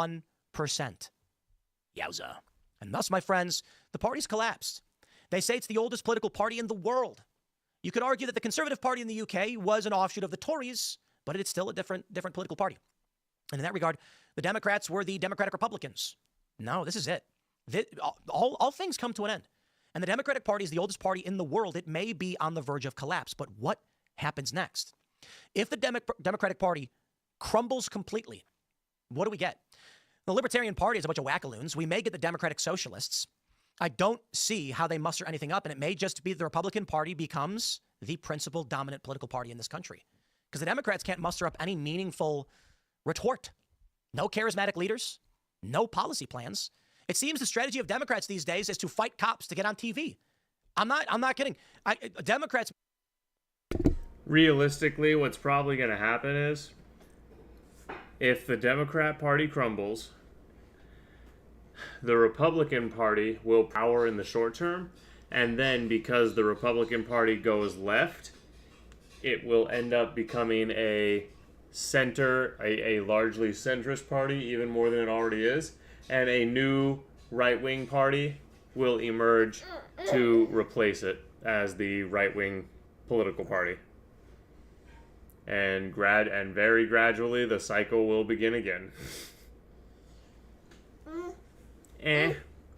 But hopefully we'll have like at least a good 50 years where the dominant policies are somewhere between centrist and conservative.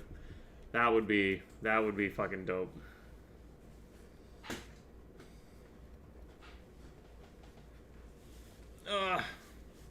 Right, Amnes? Right, Amnes of the baby butt? May just be like, hey, remember that show Cops? If we're the person attacking the cops and getting arrested, we'll get attention. And people don't like cops, at least for our voters. But I don't see how that's going to muster up the suburban housewife vote they need to actually win. They're going to mention in the New York Times news of two of the country's most influential labor leaders who represent a combined 3.2 million workers were leaving the DNC. That's crazy. Rufus Gifford, who served as finance chairman for Kamala Harris, blah, blah, blah, and yada, yada. Worse than some high school student council drama. Let me tell you about our good friend David Hogg and his ilk in the DNC. The truth is, my friends, these people are permanent. They are perpetual children, okay? An adult human being, they understand things. Work is hard, okay? You've got to go out and you've got to run full speed every day as your body breaks down and you age, and you will push like Sisyphus with that rock up a mountain until the very end when your bones give out and the boulder crushes you. But don't worry. Don't worry. Your children, your family, and your friends will be there to push that boulder as your knees buckle and give out. And that's always been the case. And we pass off that burden of hard work and life to our children, trying. Until the Democrat Party came along and said, having kids is killing the planet. Murder your kids. It's totally acceptable. It's healthcare. It's empowering. Murder your children. Or castrate them if you've already got them. Fucking demons. Always to make it a little bit better. But what does David Hogg represent? Well, David Hogg represents the perpetual children who don't want to pick up the burden. They're not doing the work, they're not pushing the boulder, and they're waiting and watching somebody else, and they're saying, you do it. Now, don't get me wrong. There are a lot of people in Gen Z that are based.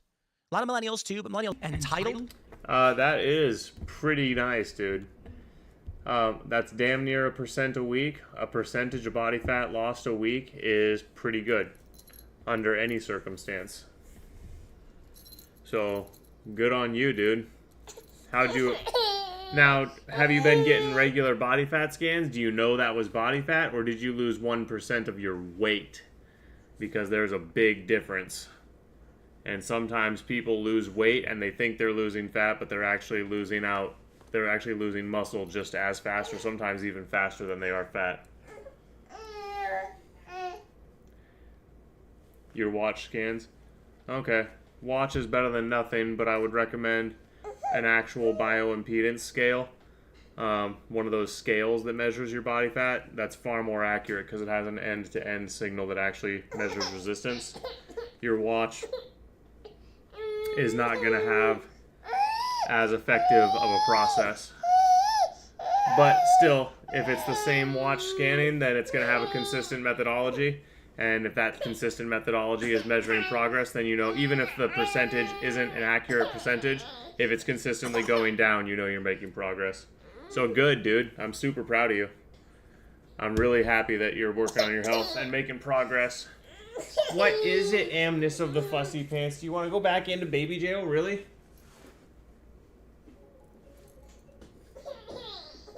No, that wasn't it? Are you just getting fussy in general?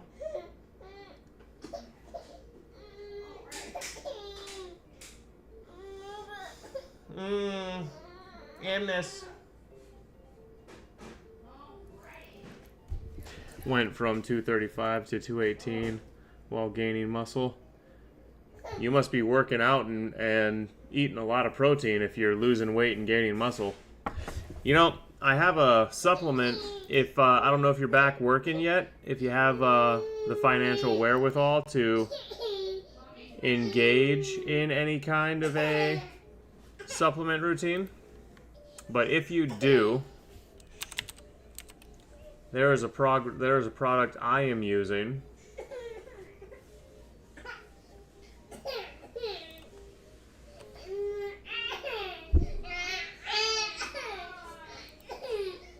Dylan Mulvaney, what about him?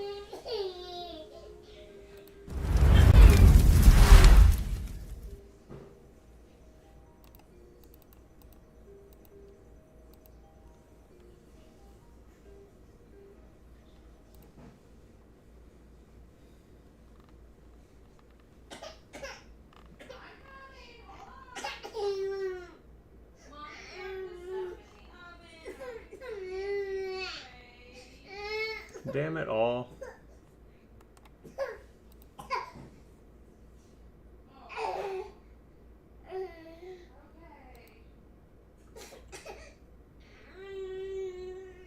There we go.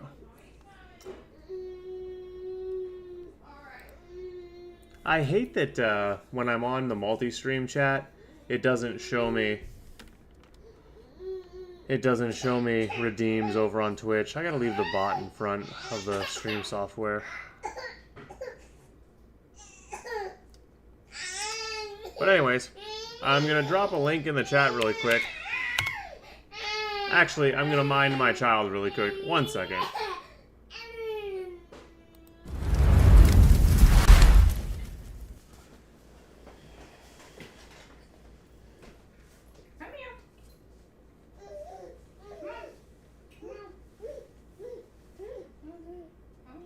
You need mommy? I told you don't have pancake in there. You don't eat in there. Gets caught in her clothes.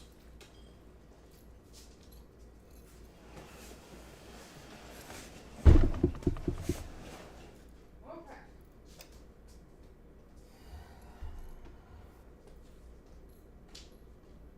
Dinner's in the oven.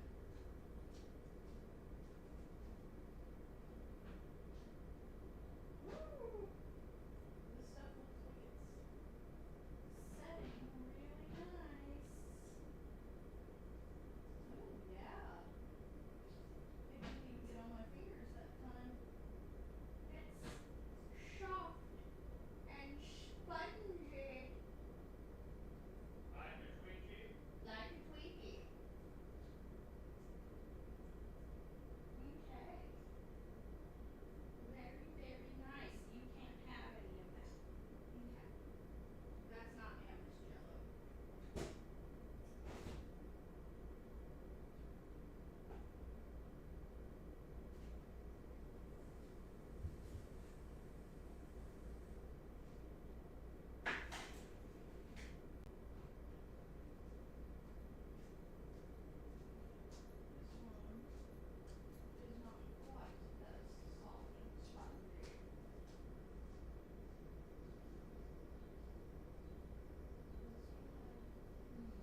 I'll give it about an hour.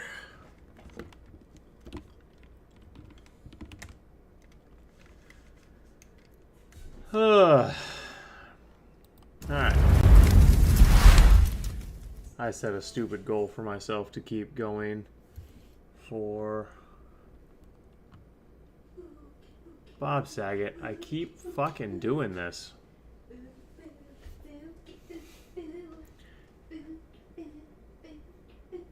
So anyways,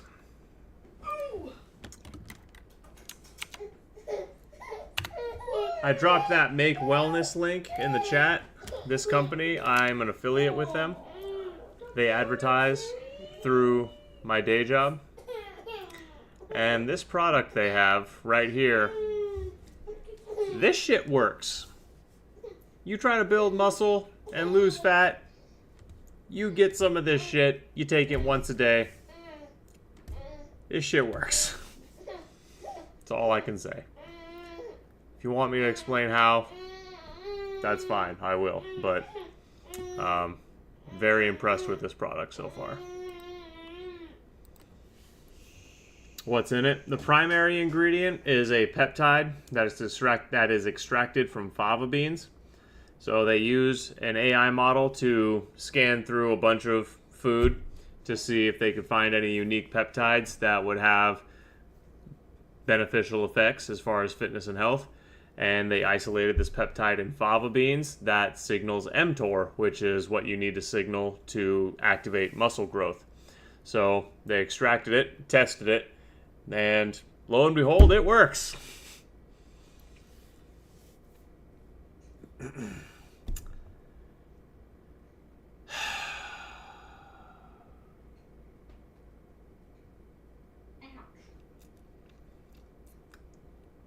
What?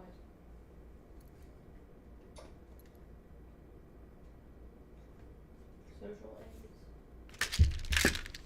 Oh my god, it's day 502 of my girlhood, and I'm on my period, and it hurts so bad, and I'm such a flaunty bundle of sticks, and I'm crying. I wasn't supposed to cry, but my name is Dylan Mulvaney, and I'm such a little bitch. Oh my god, I'm also completely astroturfed and probably a CIA job, by the way. Ah! Happy! God. I set a stupid goal too for long. I want to get to where a Marine Raiders perfect score are for joining, just an arbitrary goal. Running 10 miles for 18 minutes.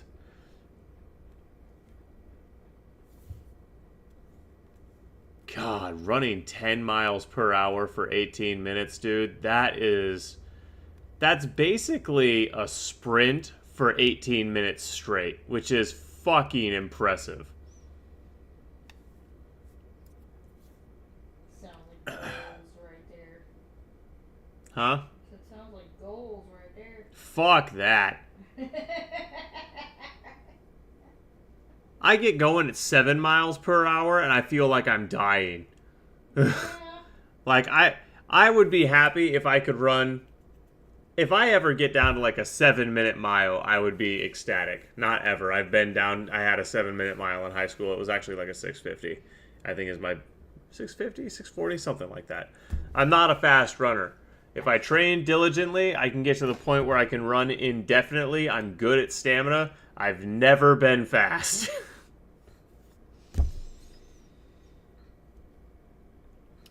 No, they're not Tic Tacs. They're aspirin. Aspirin is one of the few things that works on me. It takes like 5 times the normal dose, but it works. No, it doesn't have leucine. Do you not know? I'm not asking this to be an asshole. Do you not know what peptides are, Kylor? Because there's a lot of things that you can do to signal mTOR besides leucine. That was pretty funny. I find it's...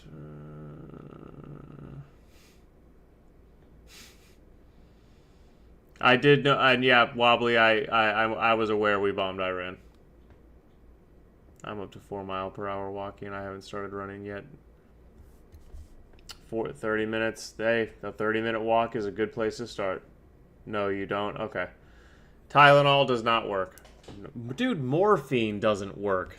I'm very pharmaceutically resistant. Just Google said have been. I mean, yeah, fava beans have leucine, but okay.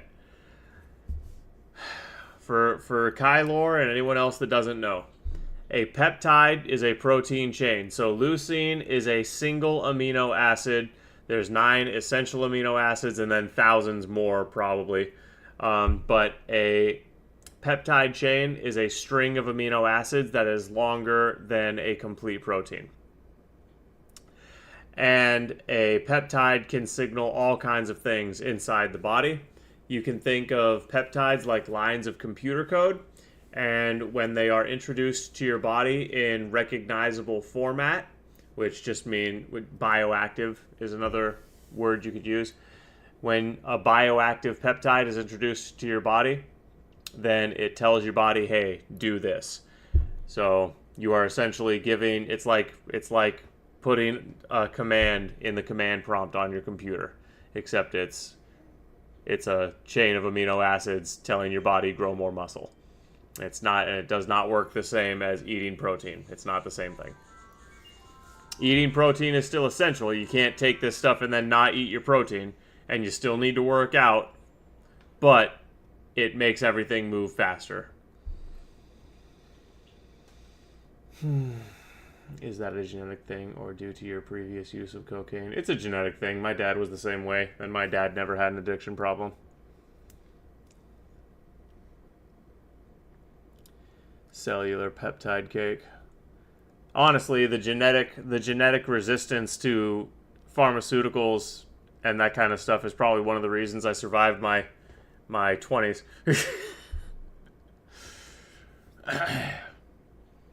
Cellular peptide cake with mint frosty. What the fuck? That's an interesting first time chat. Welcome in, Silver. I hope you're having a fantastic night. My name is Zach. We do politics, memes, lots of bullshit. Friday through Sunday, 7 Central. And they don't want to do any work. They want communism. So what happens? These permanent children get in, and you get high school drama. And that was always going to be the case. So here we are. Now, I do want to give David Hogg one little bit of credit. David Hogg says Dems backing Iran war should be primaried. Okay. Now, I am, I've described it as largely anti-intervention, but I'm not so naive as to say I understand. I think that the world should never, the United States should never be involved in any kind of conflict ever. I get it. Like, if they're trying to kill Donald Trump, Iran, that's an act of war against us, and I think we have to, do something, right? I don't know if I want an intervention of boots on the ground, but there's a retaliation. If our president was assassinated by a foreign adversary, it's war instantly. You can't exist as a nation if you allow that to happen. But right now, I say no. And so I'll give him some credit. I like a little bit of this. But let's take a look at what we got. We have Barack Obama and his fall from grace. Barack Obama warns the U.S. is dangerously close to slipping into autocracy under Trump. Obama Really? saying that is rich. Really, Barack Obama? I got a question. When you killed that 16-year-old American citizen, good dude, under Joe Biden, and even under Trump, the DOJ was autocratic. I mean, the only reason I'd say it didn't fall into autocracy is that we pulled out of that tailspin. But let's talk about the censorship industrial complex, where big tech was banning ideas and telling you that if you disagree with gender ideology, they were going to ban you from their platforms, and they did. The removal of Alex Jones from every platform.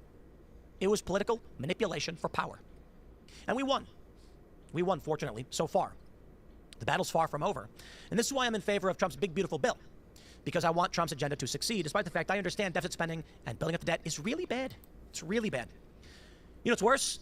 People like Barack Obama gaining power again and then deciding to lock up random people who disagree with the machine. And it is incredible. It's like everything Alex Jones was saying coming true, talking about government overreach, manipulation, spying. And the interdimensional stuff and the human hybrid things I don't know so much about. But I will say this.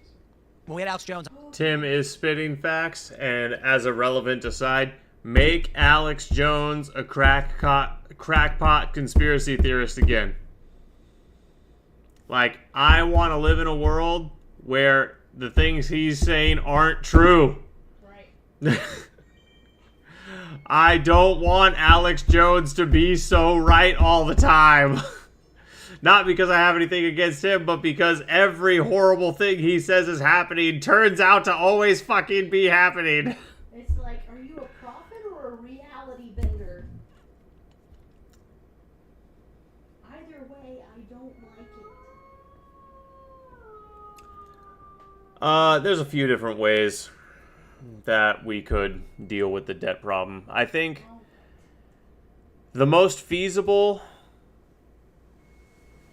plan for getting the debt under control that I have heard would be a constitutional amendment that caps the budget's growth at 1% per fiscal year, or 2%. I think 2% was the number I heard, but I'd rather see it a 1%. So the budget cannot grow more than 1% year over year. And if we did that, the GDP, the economy, would outgrow government spending by a significant margin. And within... What? And within a few years, certainly within a decade, we'd be collecting so much excess tax revenue that we would be able to significantly chip away at the debt. Because GDP will just, if you put something like that in place on the government, GDP would just begin rapidly outgrowing taxes. And then obviously I think Social Security should be abolished. There's quite a few entitlements that need to be done away with. Yeah. On Timcast IRL several years ago. And he was like, Tim, I'm telling you, you're eating cloned beef. Okay, the beef you're eating, it's genetically engineered cloned beef. And I was like, Alex, that is not true. We're not eating cloned beef. And he was like, Google it right now. And I did. And you're eating cloned beef. They've been cloning cows. Increased taxes. Well, Panda, considering that the drugs that I've talked about legalizing aren't being taxed, it wouldn't be increased tax. It would be legalizing and then taxing the drugs that I've talked about legalizing. And would it help significantly? Probably not. And I've kind of rethought that position. And I actually don't think the drugs that I've previously advocated for should be legal. And the reason I don't think they should be legal is because we as a society are too immature to handle that level of responsibility. There are people who can be semi-functional recreational users. The overwhelming majority of the people in our culture have demonstrated they cannot do that. The people that are inclined to be recreational users let recreational use consume them, and they are either derelicts on the side of the road living in tents and screaming at people that aren't there, or they are minimum wage workers that live paycheck to paycheck and are not nearly as productive as they potentially could be because they're gacked out all the time.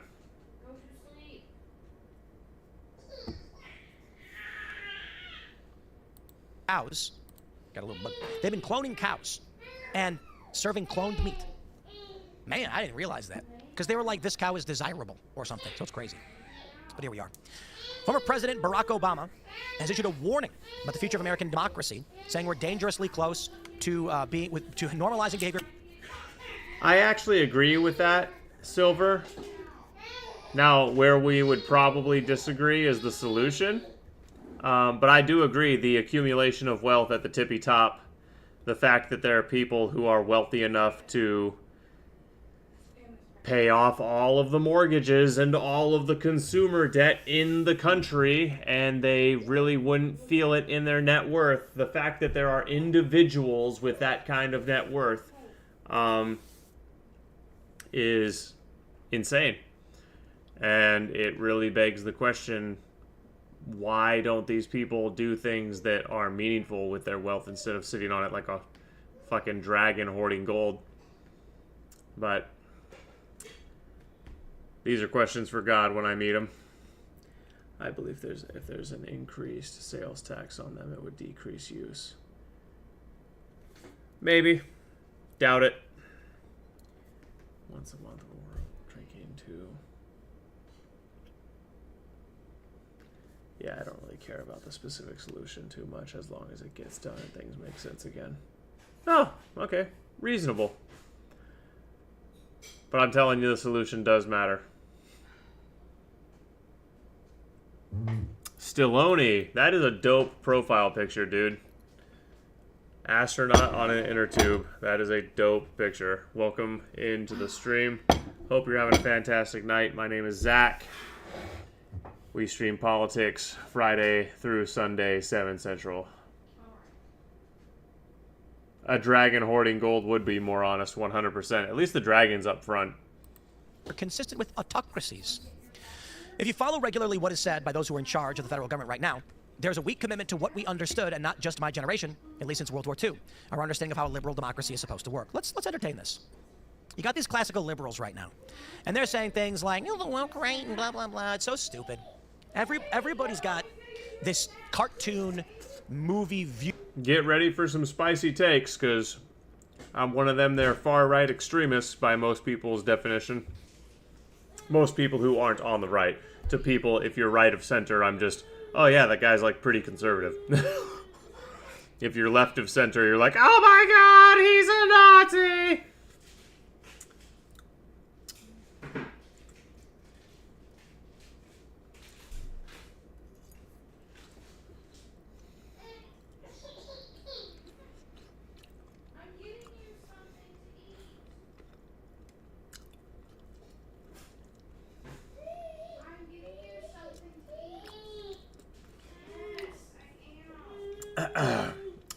Yeah, I'm willing to bet he's doing fine.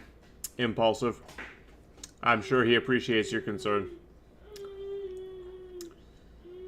Pretty much, I think psilocybin and maybe MDMA. Definitely MDMA for medical purposes. It's definitely been shown to have a very beneficial therapeutic effect for things like PTSD. And psilocybin should just be legal across the board.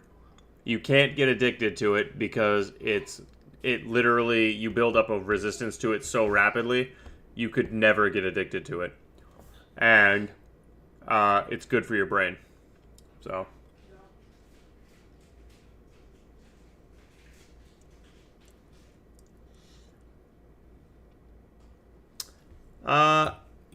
I think weed should be legal state by state. If that's what if you want to deal with the headache it causes in your state, that's your state's choice.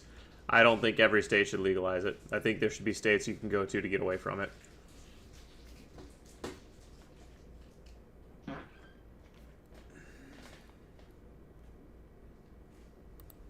And then after the fall of the Roman Empire and the breaking up of Rome, the subsequent nations that developed Dude, didn't have I don't envy you.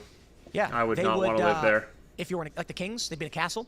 They literally just had a hole you could sit on, and you'd poop, and the poop would go straight down, like, 50 feet onto the ground, where servants would scrape it out. Yeah, and Rome had indoor plumbing. Rome was alright. The Roman Republic fell, and it became empire. It's a long history with hundreds of years, and it's not just one thing. But after this, it was several hundred years of prosperity in the empire. It doesn't mean that instantly everything was bad, and that you were being beaten to death. Although we prefer not to have monarchies and autocracies or anything like that, I'm saying there is a nuance in all things. The reason I bring this up is that what we are dealing with right now is the democratic establishment weaponizing federal government against its political rivals to destroy them, imprison them. Oh, yeah. It hunted down people across. You leave in the state or just leave in the big city? This country over a minor misdemeanor trespass, and it put them in solitary confinement. Some people got convicted and were given 20 years in prison, even if they were not there on January 6th. And then you come to me and say, Trump shouldn't go after them. Now, shut up. It's ridiculous.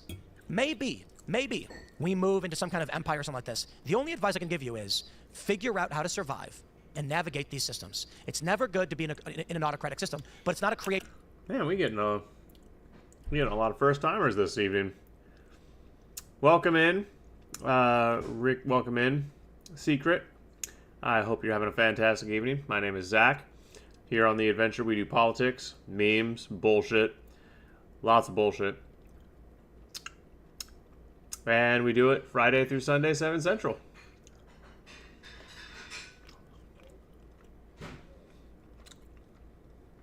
I'm going Marine Corps. Okay, respect. I tried to join the Marines once upon a time, but they wouldn't let me in. Their loss. Of Donald Trump. It's existed, it's an emergent phenomena, and it's coming to a head perhaps where we get a conflict. I don't know. What I can say is this idea that we have to live in a singular type of world that allows the Democratic Party to run roughshod over the American people is an absurdity. And they say, yes, but Trump, using the weight of the DOJ and cash, going after these people in the Democratic Party is fascism. I don't care. I literally don't care. Okay? Here's the problem. You let corrupt people go, corruption breeds. Perhaps then you argue, if you crack down on the corruption, you get empire. You get this, you get autocracy. Okay. I would choose, if the choices right now are, the Democrats are a rogue political party that have imprisoned people on false charges and were operating like authoritarian zealots, and then you have the Republicans that rule to the book of law, stringently and fervently, but by the law of this land. Clearly one is better than the other. Yep. I would rather have a third term of Donald Trump than Democrats regaining power. And you say to me, and I know that they're going to take that out of context, and they're going to be like, oh, that's fascism and Trump can't do it. I don't want either of those scenarios. I don't want a Trump third term, and I don't want Democrats back in power. The point I'm bringing up is this photo before your eyes. They arrested Trump's lawyers. They violated the Constitution. They wiped their... I'd be fine with a Trump third term. I don't think it's going to happen.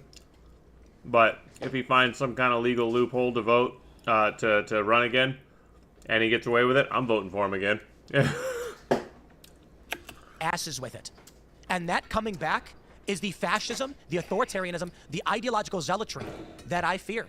And Trump having a third term, Trump barely wants to invoke the Insurrection Act to go after riots. Congratulations, he just in the National Guard for the first time. He didn't do it in his first term. Depending on how you look at it, me either. I mean, if you look at it from a purely selfish standpoint, it's hella not worth it. Trump has been the most attacked man in politics in my lifetime. And it's not close. A third term of Donald Trump violates the Constitution. I believe it's the 22nd Amendment that says 2 terms only. And so I have a problem with that. And I say no. But if you came to me and said, we are going to put back in place the machine state of the Democratic Party, who is going to lock up all of their political rivals on... I personally think we need to redo the... We need to rewrite the 22nd Amendment. President should be 1 10-year term. Then I have to spend the second half of my first term running for office again, and then in my second term I maybe get some shit done. No more of that bullshit. President gets one decade term. And that way they can spend the first year or two implementing their initial stuff, and then they're actually in there long enough to see whether or not their policies are working, and they're in there long enough to make real diplomatic ties with other leaders. It'd be a way better system.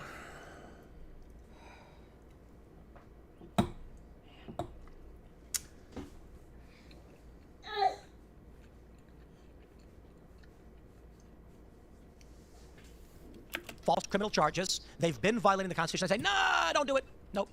So I tell you this. Those aren't our only options. It's likely that 2028 is going to be J.D. Vance and maybe somebody else running. The Democrats are trying to make it seem like it's going to be a Trump third term. I reject that. Now, my friends, currently the MAGA coalition is split, particularly over the war in Iran. So we're going to be joined by Laura Loomer to talk about what's going on with this divide, her support for Donald Trump, what's going on with Iran, and if there's a frog in here. What? Holy crap, what? I'm not kidding. I legit, what? Yo, there's a frog in my studio somehow. I saw this giant green thing jump and I freaked out. There's a little frog on my floor. This is the most exciting episode of the morning show I've ever done. I gotta call I gotta bring Laura Loomer and then catch this frog before it dies. I have no idea how it got in here. This makes literally no sense. We're in a closed studio inside a building, but there's a frog jumping around. This is awesome. Anyway, smash the like button, share the show with everyone you know. Interview will be coming up at 4 p.m. at youtube.com/Timcast and rumble.com/Timpool, and we'll see you all then. Save the frogs. 10 years of Joe Biden would economically cripple us. Yeah, but I think that along with a law that puts a president in for a 10-year term, we would also make it much easier to get him out. Yep. Wash your hands before you touch her. This has digitoxin on it. Have a petition system where 100,000 signatures is sufficient to initiate a nationwide vote, and if 60% of the population says they want someone out, they get the hell out. And you could also make impeachment and removal a little bit easier, and you could also give the Supreme Court. What I'm saying is make it easier, add ways to remove a sitting president. With the increased term, you have to make it easier to get him out if things are going really bad.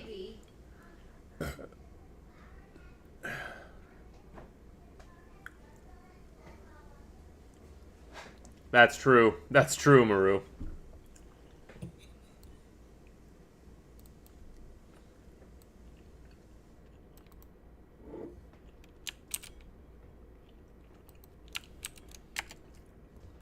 I swear if this is a Rickroll. Okay.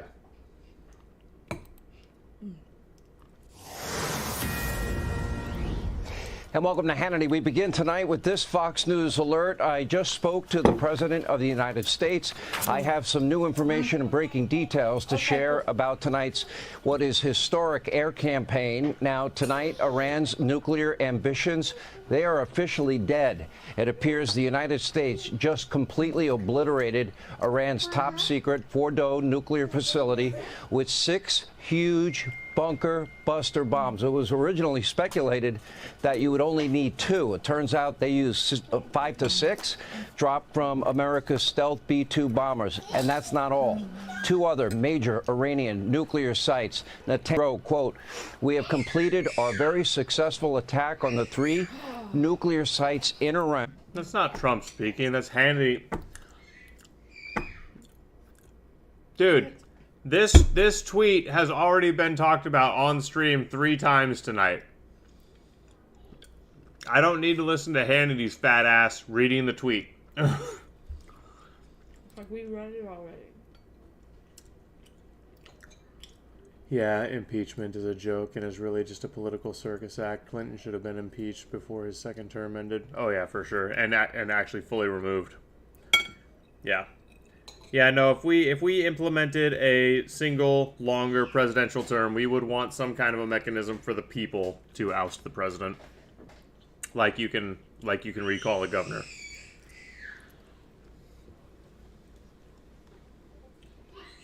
I saw, hypothetically, an increased war on male play and interest preferences that made itself manifest, I would say, with there was the communicated insistence that male ambition was toxic, that competitive games were bad, and that, you know, to the degree that the patriarchy is a corrupt institution, that any sign of that demand for victory, let's say a competitive victory on the male front, was actually a sign of psychopathology.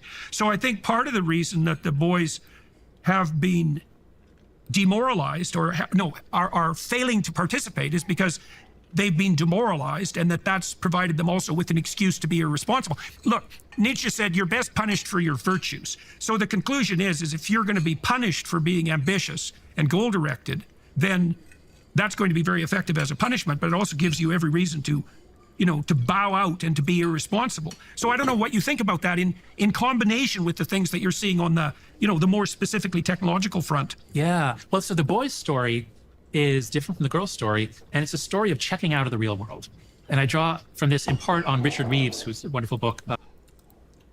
Today I'm teaching you the deadliest self-defense move known to man. However, this move is only for life or death situations and not to be messed with. This move was created by LBGTQ in 1987. However, it was immediately banned from all karate competitions due to its violent nature, which is why once again I urge you to use caution. Step 1 is to make a fist ensuring that your thumb is on the outside of your fingers. If it is on the inside, it can break your thumb during impact. Do this with both hands. You now want to place your fists halfway between your chest and your hip. Once you're at this point, move them slowly from side to side and eventually the momentum will end up with you.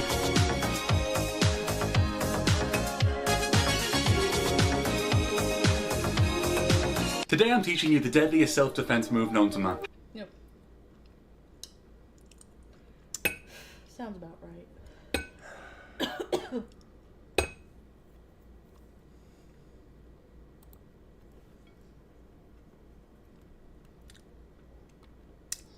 Yeah. Yep. I figured something along those lines was coming. I wasn't sure it was going to be a Rickroll. I was like, well, some kind of a troll is coming. The anagram at the top of the video. There was an anagram? Yes. What did it say? It was the dude's name, supposedly. I didn't hear how he pronounced it. I just saw the letters. And I was like, wait. If you rearrange those, that's Rick Astley. Fuck.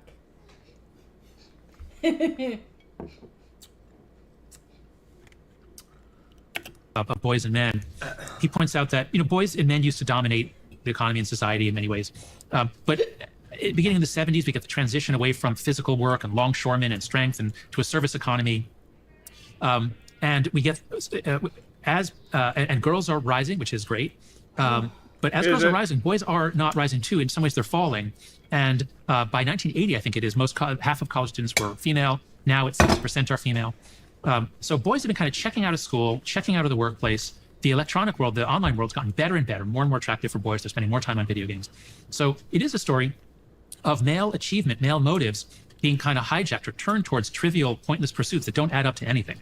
And so I would agree with you about the discouragement of male ego, ambition, desire to be great, the subversion of that into just wanting to do, you know, higher up on a video game leaderboard, I suppose. But, you know, I'd love to ask you, yeah, you know, because I only really began turning to the boys' story about 3 or 4 years ago when I began working on the book. You've been talking to young men for a long time now. Mm-hmm. What do you see when you look at the malaise among young men?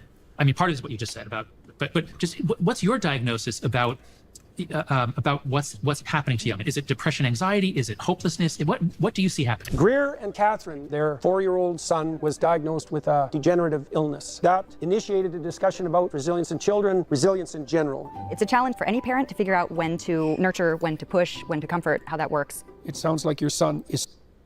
I wonder if this is Peterson's answer to... He's been asked to write a children's book. I wonder if he was like, nah, I'd rather do a documentary on parenting. Which, yeah, social, and he's verbal, and he's smart, and he's imaginative. Certainly. Your task is going to be to help him find his way. He's going to have to be the person who figures out how much he's going to be willing to fall on his face. I want to be an oak tree, but also a source. Huh? I said that was in your hair. Yeah, it's probably from my headset. Yep, my headset is falling apart. Of light. My daughter was very ill for several decades. She was doomed with her illness, and she figured it out, and she's like firing on all cylinders. So who knows what you can manage if you maintain your upward orientation.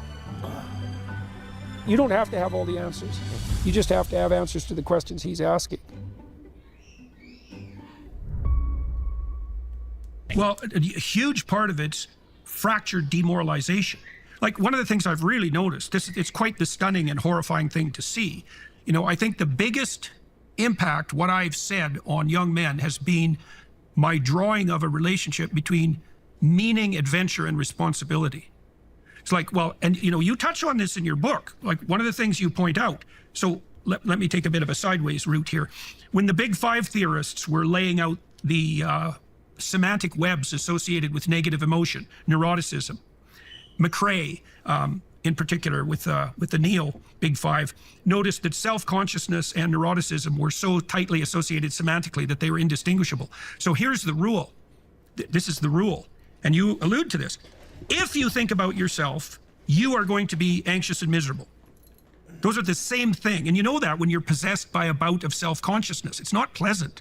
Okay, so then you might say, well, what do you do about that? And one answer would be, well, don't focus on yourself. But you can't not focus on yourself. You have to focus on something else. Okay, so what do you focus on if you're male? Well, you focus on responsible service to the future and others. Well, why? Well, because that gives you what you described as that slow dopamine kick. It's like that's where, and that's not happiness, it's meaning. Those are very different things. Happiness is that like hedonistic kick that can be hijacked by the AI machines. Meaning is less intense but more sustaining. Okay, so where do you find that? And that's simple. You find that in the adoption of maximal responsibility. That's burden, that's challenge, that's play if you do it right. That's also the sacrifice that civilization is founded on. And one of the things that we might note, Jonathan, is that the default man is useless. Right? So for example, I'm going to get myself in trouble here, but I don't really care. So in the Arab world, broadly speaking, the Arab world produces about as much as Spain. Okay, well, why? Well, it's part of the reason is the men don't work. Now, that's not surprising. What's surprising is that any men ever work, because work is difficult and it requires sacrifice. And so the question is, and this is the anthropological question, the question of initiation, how do you socialize and civilize men? Because the default is going to be trivial hedonism. Of course it is, because it's easier. Of course it's going to be the default. The default's always what's simpler and more fragmented.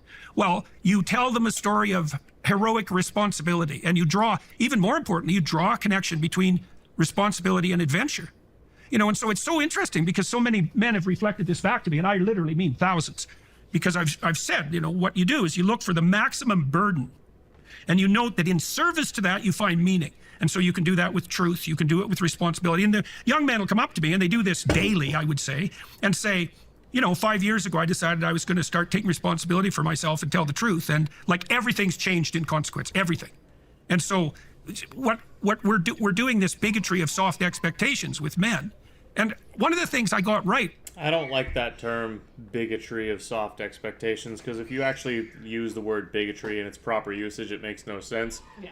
It should be discrimination or the oppression of low expectations or something to that effect. Because bigotry means to be intolerant of someone based upon their ideas, or to be intolerant of the ideas of others. Which,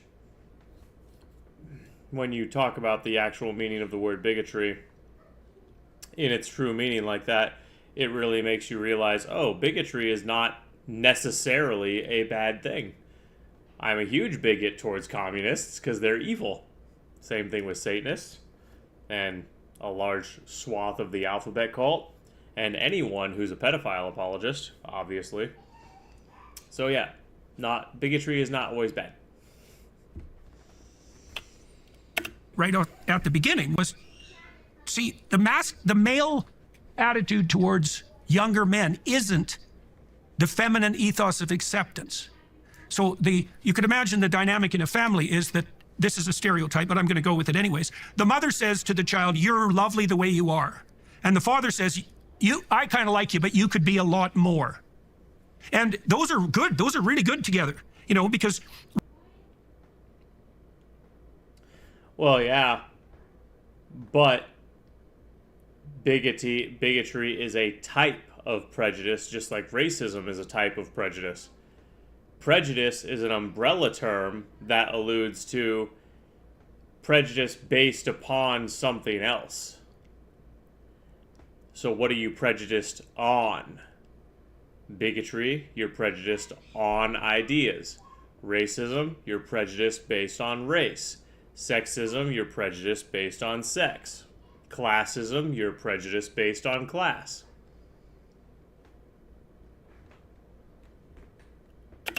He's encouraged, let's say, by the masculine. Go out. And then when he's exhausted, or she's exhausted for that matter, she can come back to the mother and be accepted. And that's the standard pattern of, you know, security seeking and then exploration. Now, what I've been doing with young men is saying to them, you could be a lot more than you are. And it's an insult in a way, because it means you're not good enough now, but it prioritizes the optimized future self. And that's actually hugely advantageous, you know? And so I think what we're doing that's wrong with young men, well, and I think we're doing it to young women too in a more subtle manner, is not asking, not requiring, or even demanding nearly enough. So they default to trivial hedonism, obviously. Yep. My response to that, or my thoughts on that, I agree with it. He's right. The soft discrimination, the soft oppression of low expectations is a cancer on society. It started with things like participation trophies. The quintessential example of low expectations. Oh, you showed up. You did the absolute bare effing minimum. Good job.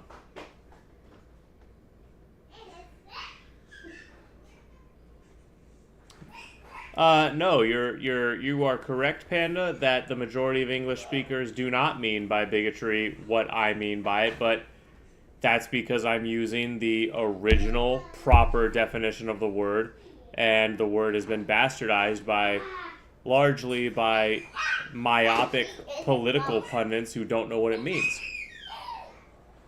And it's been transformed. And I don't believe in the mindless bastardization of language. Organic evolution of language is fine.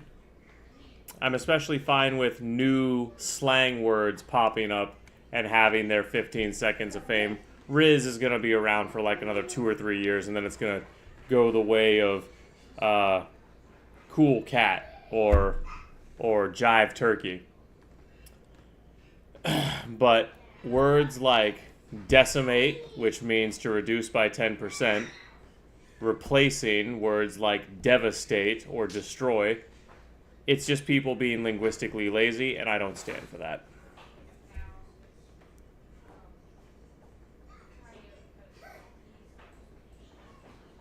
Saying that meaning is ultimately determined by social use is like saying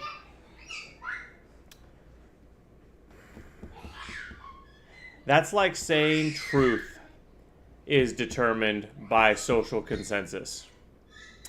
Because the language that we speak, the purpose of language is to symbolically represent the truth to its nearest capable approximation from the speaker. So, if we allow language to be bastardized simply because we're too lazy to use it properly, we gradually relent on the ability to properly articulate the truth. So I disagree with Wittgenstein. There are things that are more important to the construction and usage of language than mere social consensus.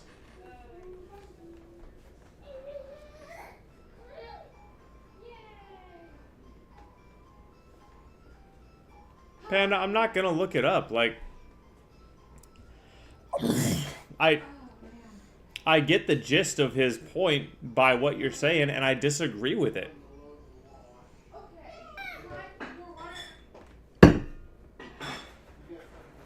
Decades, the story of LGBTQ plus rights in America has been one of increasing public support. But now a new survey finds that for the first time in years, there's a slight decline in that support. And the irony is that this is largely the fault of the Rainbow Mafia themselves. Because the queer activist class that has become the face and voice of this movement has long stopped advocating for rights and freedoms and instead has taken things so far away from rationality and sanity. And as a result, they have driven this community right off the edge of the cliff. If we have learned nothing else in the last decade, it's that you should probably keep the they-thems out of anything you're trying to do, lest you want to end up in the proverbial ravine with lots of sharp, pointy rocks at the bottom to break your fall. Also, just an aside before we get into this video and I traumatize you with all the examples I found and many things you've probably forgotten about at this point, I just want to make the point that I don't talk a ton here about the trans movement because I've already covered why that imploded in 2 separate videos on this channel recently, which I'll link in the description box. The other thing to note is that all of this nonsense kind of happened all at once, or at least it was evolving all at once, so it's very challenging to lay it out chronologically. I did my best, but yeah, it's sort of all happening at the same time. Please forgive me. I'm doing my best. But do you want to know when we're not doing our best? When we're slaves to a bad habit, which is why today's video is sponsored by Fume. Fume rhymes with broom. And like a broom, your Fume is a nifty, award-winning flavored air device designed to clean up your bad habit. And by clean, I mean giving you an alternative to the ickiness and chemicals and toxins that you are probably putting into your lungs. It's not good for your body. Sure, you could use a vape with its heating components and gross chemicals, or you could use your Fume, which uses these little flavored cores that allow you to draw air into your lungs. Clean, you could say, just the way you like it. Fume has a range of delicious flavors to choose from, including their brand new mango option. As you all know, I am a sparkling grapefruit gal, but this mango core smells so friggin' good, and it's perfect for summer. But this isn't just about the cores. Fume has expanded their range to include this nifty little base to hold your device, this beautiful Solano Fume, and of course, these little mouth toppers. I can't think of any more broom analogies, but these little toppers give you a better experience. So if you too want to conquer your /Sydney, and of course, don't forget to use code Sydney to get your free Fume topper when you order a journey pack. Pride's origins in the United States began in 1969, when gay and lesbian people faced off against police during the Stonewall riots in New York City. A year later, the first Gay Pride Liberation March took place in Manhattan in 1970. The parade's official chant was, "Say it loud, gay is proud." The objective was to destigmatize same-sex attraction. Don't know about the other countries. Then with the passage of same-sex marriage around the globe in the 2000s through to the 2010s, many LGB people felt that they'd achieved one's meaning of a term is proper. It's circular to consult one's own definition, and so one needs a third party to check one's definition, meaning that definitions can only be intelligible through intersubjective use, but it's pretty complicated, which is... Yeah, and I still disagree with that, because again, I believe in objective truth, and language is meant to be anchored in the intention of articulating objective truth, and therefore language is anchored in something that is objective and therefore unmoving, and therefore it is to a certain extent objective and unmoving. Language, the foundations of language stay the same. Surface level stuff changes. That's the slang, that's Riz and Fleek and blah blah blah. Base definitions of words change much slower, like tectonic plates shifting exponentially with their retardation. And again, I'm fighting that by using the word in its original proper definition. I don't know why you're still arguing with me. I'm standing on much firmer ground than you or Wittgenstein. I hear the Middle Eastern countries. Yes. I hear the Middle Eastern countries have really made some strides on the acceptance of this. Pear-shaped long before this.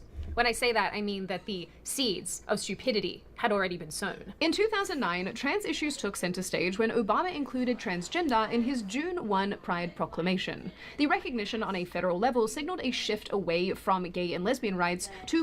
What? I see, you would think as much as Muhammad liked it in the ass, that Islam would be super supportive. You would think with how much Mohammed liked it up the butt, they would be super pro-gay. Right. But I mean, Baka Bazi. So, they are, they just don't want to admit it to themselves. Yeah.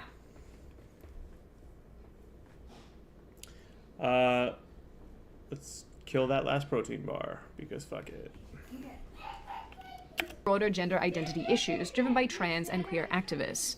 This opened a bigger can of worms than anyone could have possibly imagined, leading us down the path of men in women's spaces, men in women's sports, it's another debates demon. around bathroom access, medically transitioning minors, and performing irreversible, life-altering operations on vulnerable adults.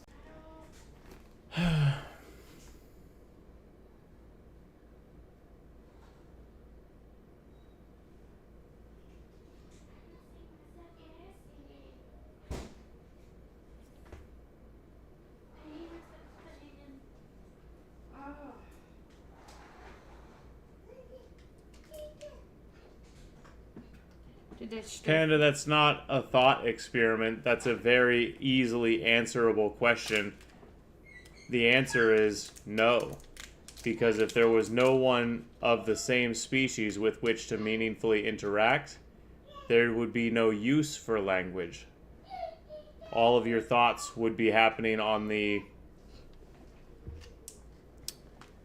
what would you call it? The primal level, the nonverbal level, the instinctual level?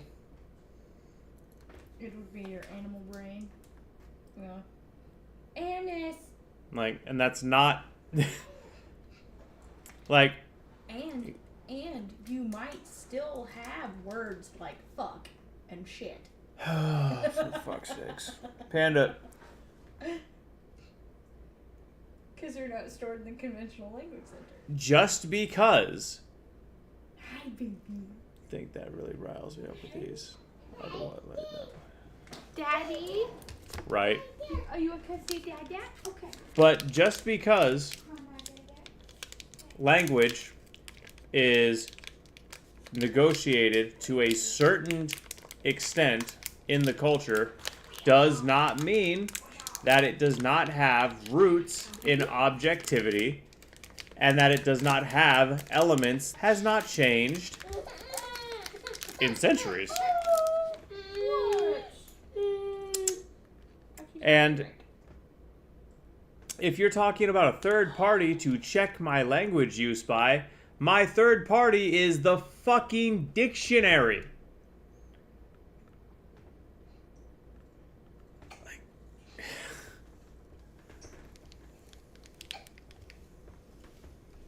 It was even here that some gay and lesbian people felt that their movement was being co-opted and overshadowed. Soon, everything was about the T, and later, the nebulous Q+ part of the community. Secret reagent. Welcome to the adventure. W follow. Thank you. Between 2016 to 2018, the rainbow flag went through a metamorphosis of sorts, getting a makeover with the Philadelphia and Progress Pride flags. There's so many P's in all of this. Adding stripes for non-white people and trans identities. Since then, they've added the intersex symbol, because I guess we gotta have those chromosomal abnormalities in there. And apparently they've also added some feathers recently for Two-Spirit. When I tell you I am tired. And the other new addition to our flag is the two feathers in the circle, which represent indigenous folks that identify as Two-Spirit. One feather Two-Spirit is made up bullshit. that holds them together represents the unification of both identities. A drink? You want a drink? This is getting stupid, right? I'm not the only person that thinks this is getting stupid. Anyway, by this time too, LGBTQ+ was ubiquitous.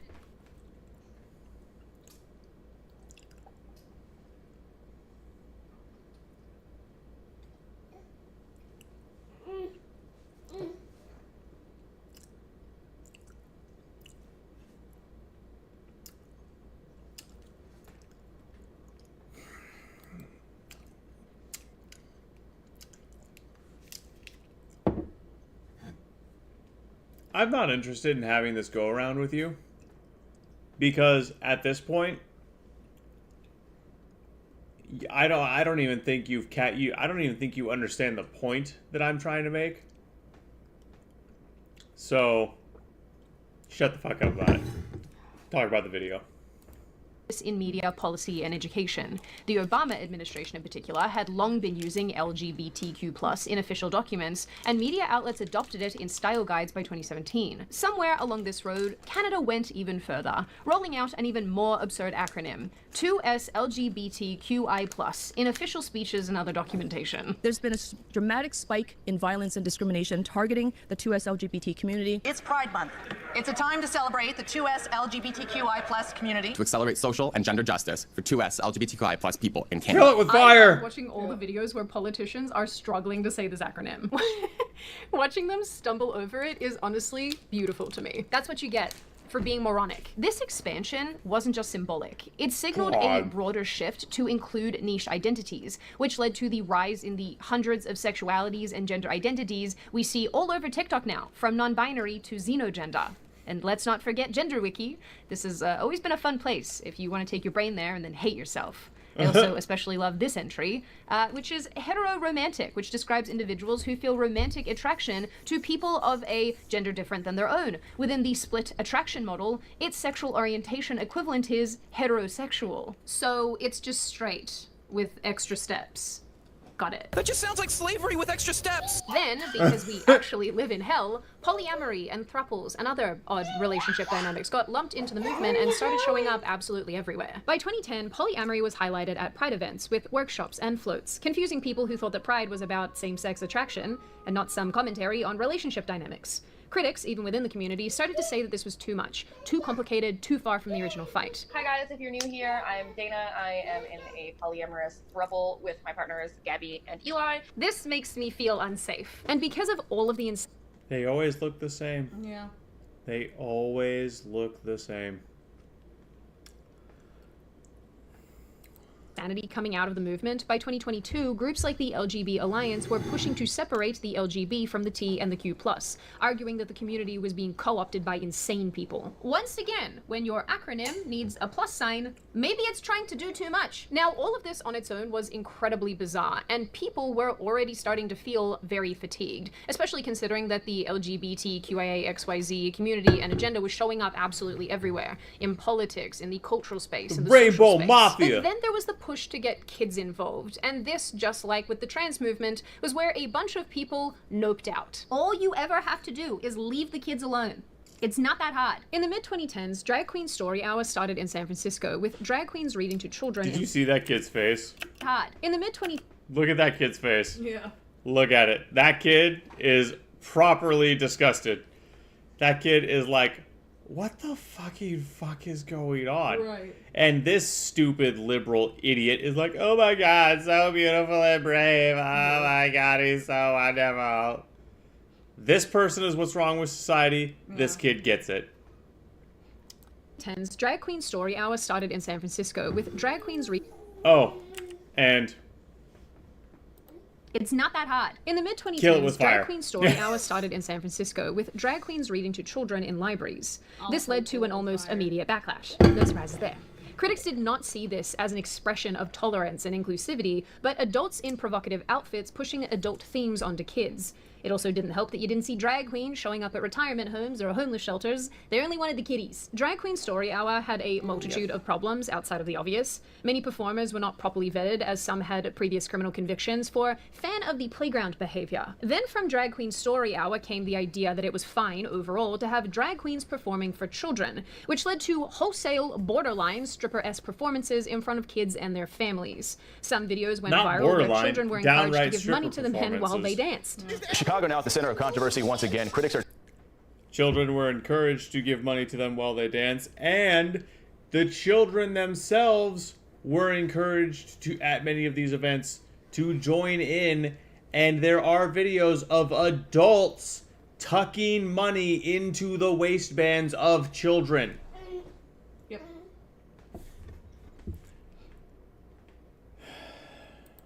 tearing into a drag story time for toddlers held at a public library. Protesters on both sides of the issue clashing outside as leaders refuse to cancel the event. The library says it's all about inclusion. Nervous? Yes.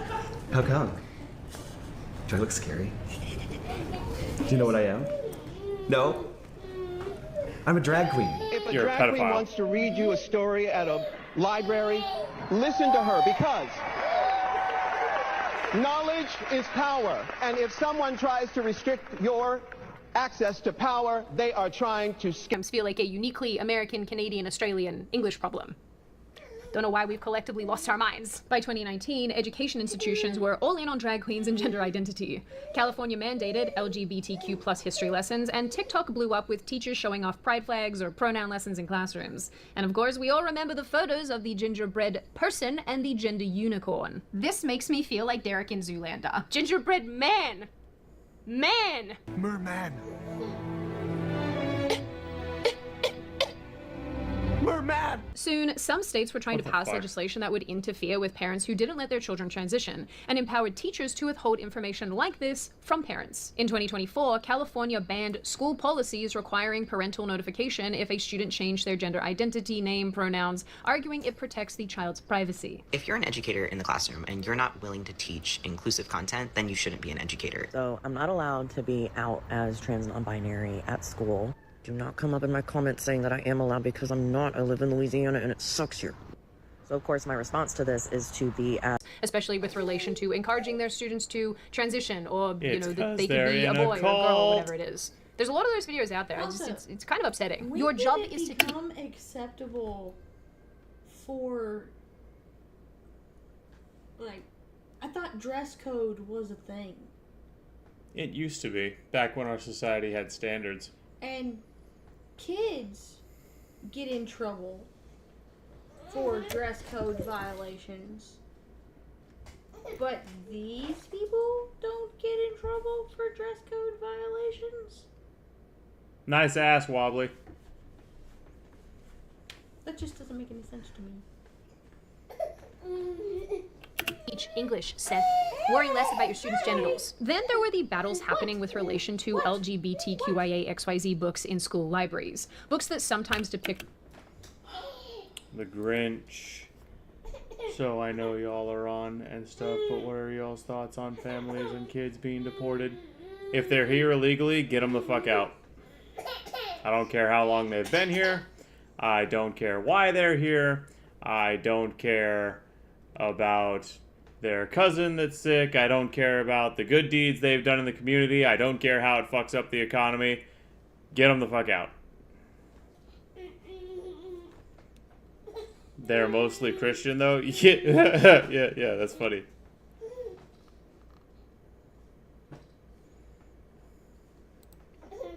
What? What is it? What did adult acts and other inappropriate themes and content, particularly for elementary-age young people. In Australia, we call this primary school. And now the details. Librarians at the Central Bucks School District have been ordered to remove 2 titles from library shelves. Both books deal with LGBTQ issues. Damn, Wobbly, at it again with the cake. And it's the first book ban under a controversial new policy passed earlier this year. Parents railed against this, saying that they didn't want their children having access to what essentially rhymes with corn, if you know what I mean. The world should see men giving other men their, suckerfish treatment. So Pride Puppy was the book that was used for the pre-kindergarten curriculum. That's no longer in the curriculum. That's the one where they are supposed to look for the leather and things and bondage, things like that. It's not bondage. It's a woman in a leather. Sex worker, right? No. No? That's not correct. No. I read it. It's a drag queen and Drag queen and drag correct. queen. The leather that they're... Oh, nope, not even a little bit. This video is very hard to film. Yeah. Gee willikers, this is probably where all of those... She was saying dada. You trying to get my attention, sweetie? Daddy will take one earphone off, so hopefully he hears you next time.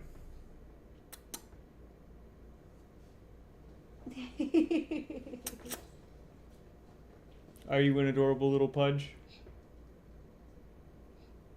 Do you want some more cheese? Hmm. Would you like some more cheese?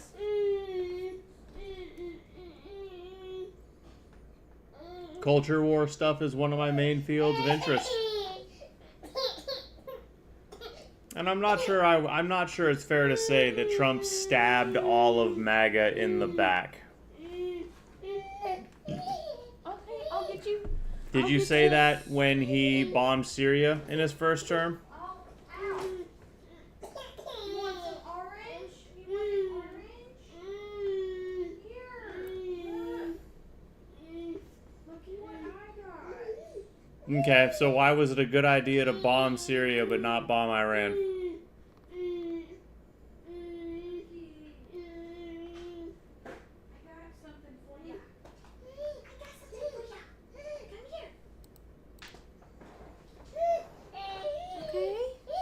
And also... Ouch.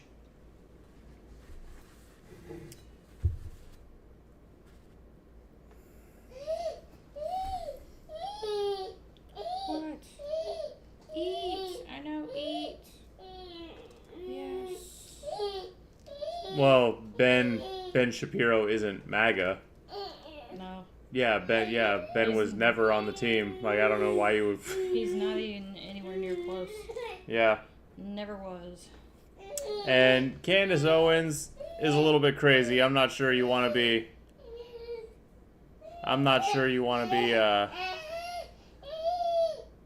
throwing your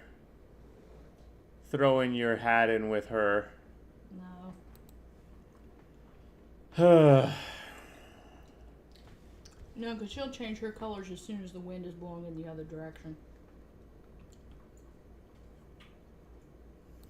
Accusations of grooming have come. But yeah, Lori, I can be upset about two things at once. I can be mad that Trump is getting us involved in another war, and I can be mad about the alphabet cult poisoning the mind.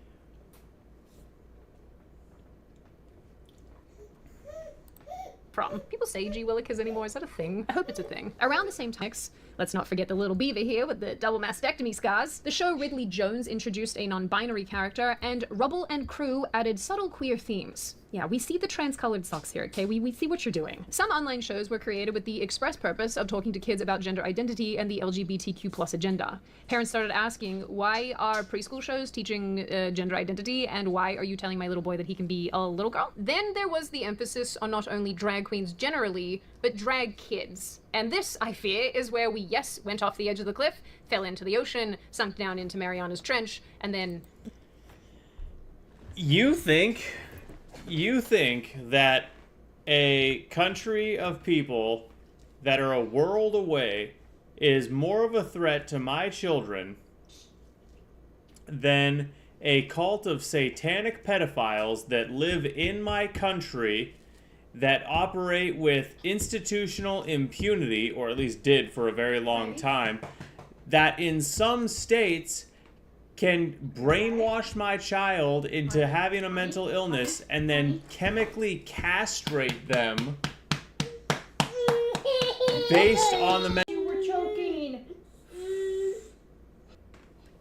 Yeah, those say can't fly airplanes, don't have guns, don't have a military. Yeah, don't scare mommy like that. In 9/11? Or my child end up interacting with one of these people and have these ideas put in her head, and it causes my child to go down a very bad psychological spiral that ends in her surgical mutilation. Statistically speaking, the second one is far more likely, so I really think your agenda is completely misplaced. Your that they are. No. 9/11, not even close. The number of kids that have been chemically castrated in this country by the trans agenda dwarfs the 9/11 victims by a lot.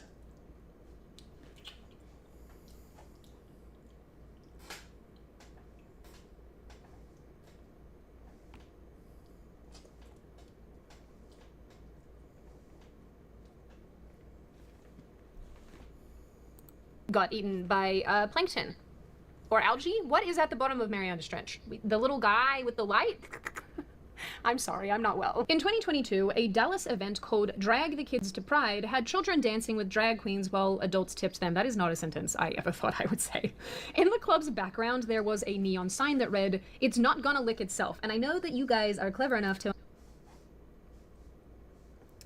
Yeah. Take care. I don't think Trump has stabbed us in the back, by the way.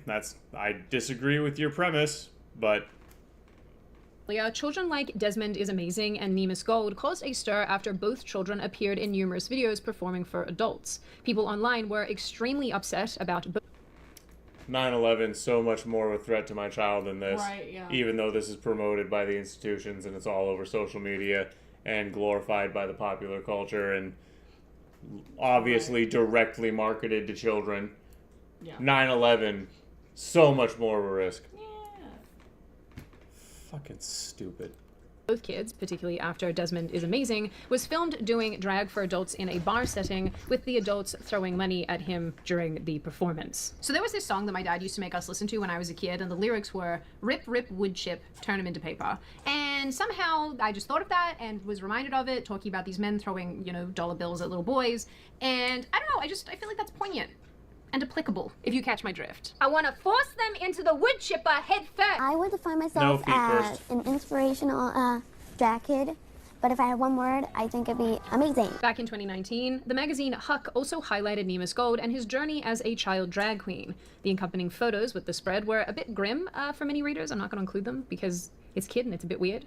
Anyway, these are just two children. Soon we had shows like Kids in Drag that documented young boys participating in a drag competition, or Generation Drag, produced by Tyra Banks. Sorts of these things that highlight trans children, or babies, or non-binary 3-year-olds. I'm not sure what's worse, or if there is a worse, but eventually all of this article published in toddler pageants too, please. Please. Please. Really beauty pageants for anyone who is prepubescent. Yeah. They're questionable enough for teenagers. Prepubescent ones are just overtly pedophilic. Yeah.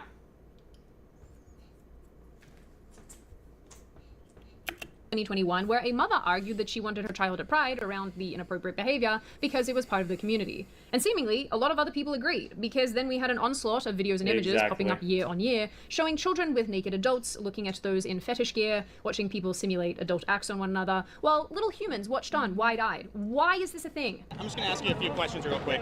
So, what is going on with you being naked? I mean, is there something it's wrong legal with you? here. Or, I know it's legal here, but you got kids all around you, and I noticed, I've been sitting across the way reporting on the event, and every single time kids walk by, you're enthusiastically waving at them, trying to get their attention. In case you're wondering why so many people are starting to no longer celebrate Pride, I will show you exactly why. Because when you go to a Pride parade in New York, you see a child right next to a topless woman who looks so excited to be there. If this were a straight man on any other month or even day of the year, this person would be charged and put on the sex offender list. I don't understand the double standard here, because this is the same exact thing. Stop using Pride as an excuse to get naked around children. Howdy, my name is Julie. I'm an adult human female. 9/11, so much more of a threat to my children. Right. And I just want you to know that children do not belong at Pride events. I, as a lesbian and an elder gay, and I'm here to let you know from the community that it is the most perverted, disgusting event ever. It is not what it was decades ago. It didn't help that Pride organizers like Pittsburgh's in 2022 insisted on youth zones to support queer kids. But when parades included suggestive costumes or kink displays like leather floats or pup play dog mask men, which popped up in San Francisco in 2022 and honestly in other years, people started questioning why kids were there at all. And the messaging around it didn't help at all. In 2021, the San Francisco Gay Men's Chorus released a song with the line, "We're coming for your children," which they argued was satire. But it didn't really matter, given that at this point with the movement, there was no undoing that. And taking kids out of the equation didn't help to restore the community's image. Pride events had turned into an exercise in depravity, with kink, fetish, nudity, lewd acts taking place in person, in real life, in front of other people. And a decent portion of gay and lesbian people abhorred this and refused to participate, while others cheered it on. I found so many articles like Why Kink, BDSM, and Leather Should Be Included at Pride, and Keep Pride Nude, which both essentially argue that fetish is an expression of queer culture and sexuality, and criticisms of these are racist and bad for children. I'm not joking. They make the claim that this is racist and harmful to children. I think we have different perceptions of harm to children. Is there a way that we can just put people who think like this on a ship and then send them to Jupiter? I would like that. A non-binary Biden official, was caught stealing women's luggage from the airport and then wearing it in photos online. In 2023, a Senate staffer made an adult tape in a Senate office building. The individual who was involved showed zero remorse after the fact, telling New York Magazine that he didn't regret what he did, and given how boring his job was, he was only finding a way to entertain himself. And let's not forget the 2022 attempts, while fringe, to normalize MAPS, or fans of the playground, with some groups arguing that this was just as much a sexuality as same-sex attraction. Now that I'm thinking about it, I think this same push came from the bestiality crowd and the men who want to dress as little girls and be in diapers and things. And actually furries.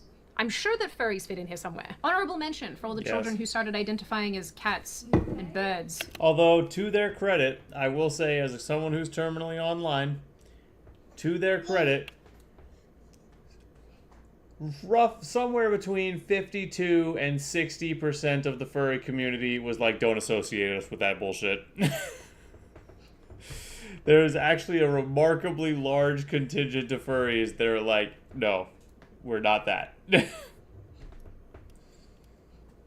You can associate us with leaving diapers full of adult human feces on cars at hotels and convention centers, but you don't associate us with that. And fish and what.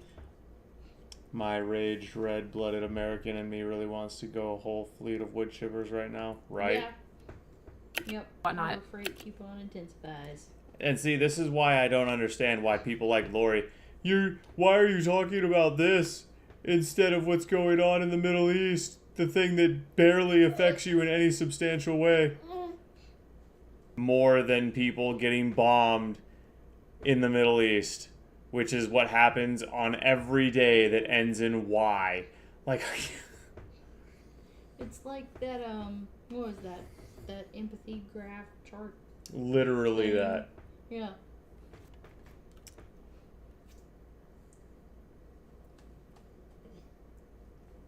It is wrong to presume respect for people that choose to engage in a homosexual lifestyle. It is why in it is because I don't want to see that kind of a law be abused and people be framed, because it's very easy to frame someone for being gay. Yeah. That's probably the furries' fault. I'm gonna blame the furries. Let's also not forget that in response to all of this and the people who were pushing back against the indoctrination in schools and these drag kids and these drag events and what have you, there were always the LGBT plus protesters who turned up to clash with the people saying, no, please don't do this to our children. You don't have to whole piece of orange.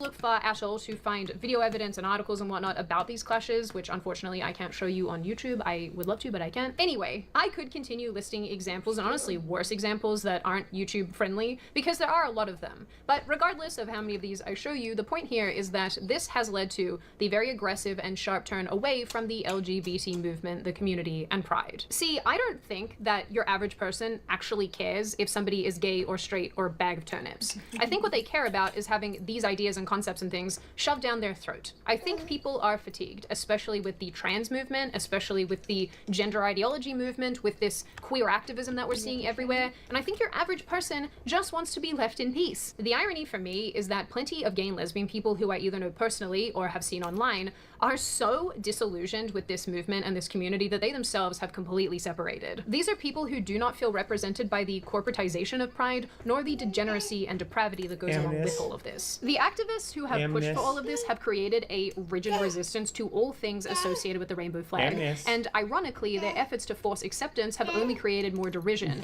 given they associated their community with some pretty gross things. It also doesn't help that these activist types take to social media and gloat about making others uncomfortable or upset with their antics. Similar to the point that I made about the collapse of the trans movement, people are so sick of the zealotry coming out of this community. They are tired of walking on eggshells lest they be accused of homophobia. Amnes.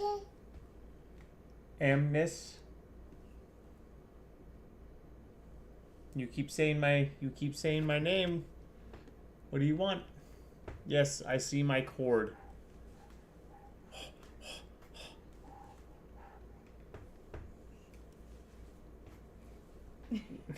Amnes, you don't need to show me my cord. I know about my cord.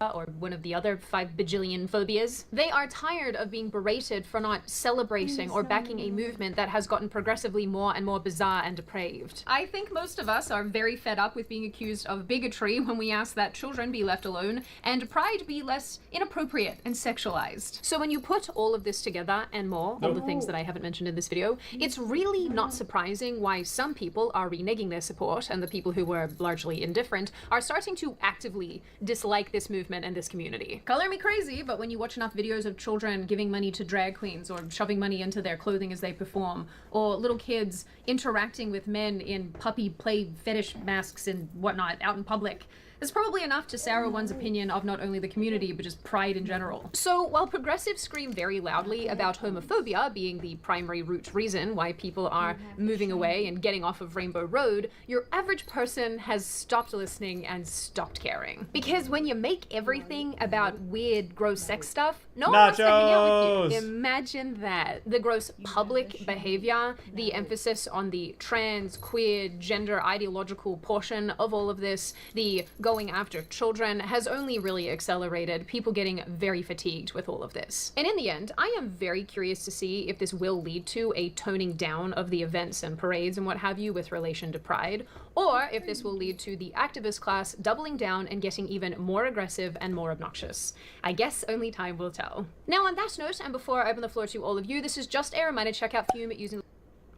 Picture this. You're an explorer, and a native points at a rabbit and says, The Alphabet Mafia have been so successful in convincing so much of the culture that with there is bigotry, but it's not against for them to. Dialectics. The malicious leveraging of the Christian principles of tolerance, compassion, and mercy, and dialectic logic. That's how they did it.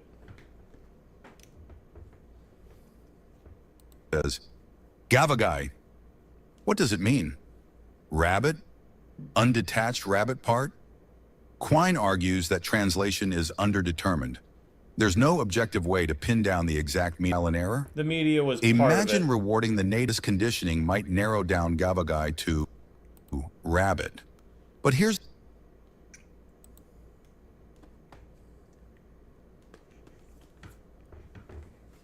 What are you doing? No, you can't have the orange rind.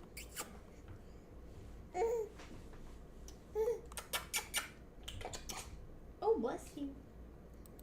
Bless you. We have this story from Axios. Reportedly, they have shut the bank down, and this predatory sparrow Israeli hacking group claims to have stolen upwards of $90 million in crypto from from an exchange.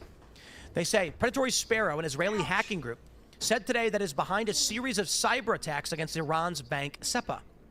The group, which publicly goes by the Farsi translation Ganjeshki Darande, terrorist fantasies.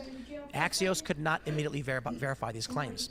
Now, as the war is heating up, we have this from the Jerusalem Post, one of the most terrifying, in my opinion, statements yet, where they actually made the argument. Check this out. They say Trump needs to take decisive action against Iran. Mr. U.S. President Trump, it's time to match words with his...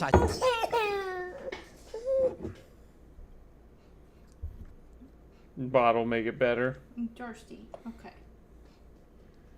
All right. You were such an upset Pudge today. Yes. Do you not feel good today? I know both Daddy and I haven't felt good today.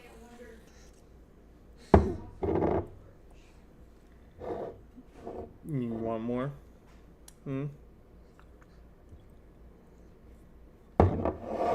Okay. Nope.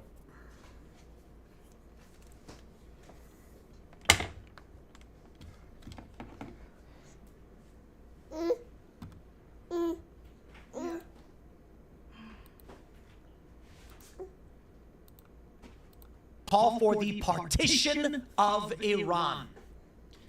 This will fail, is psychotic, and will result in militaristic conflicts, insurgency, and chaos in the region for 100 years or longer. We are talking about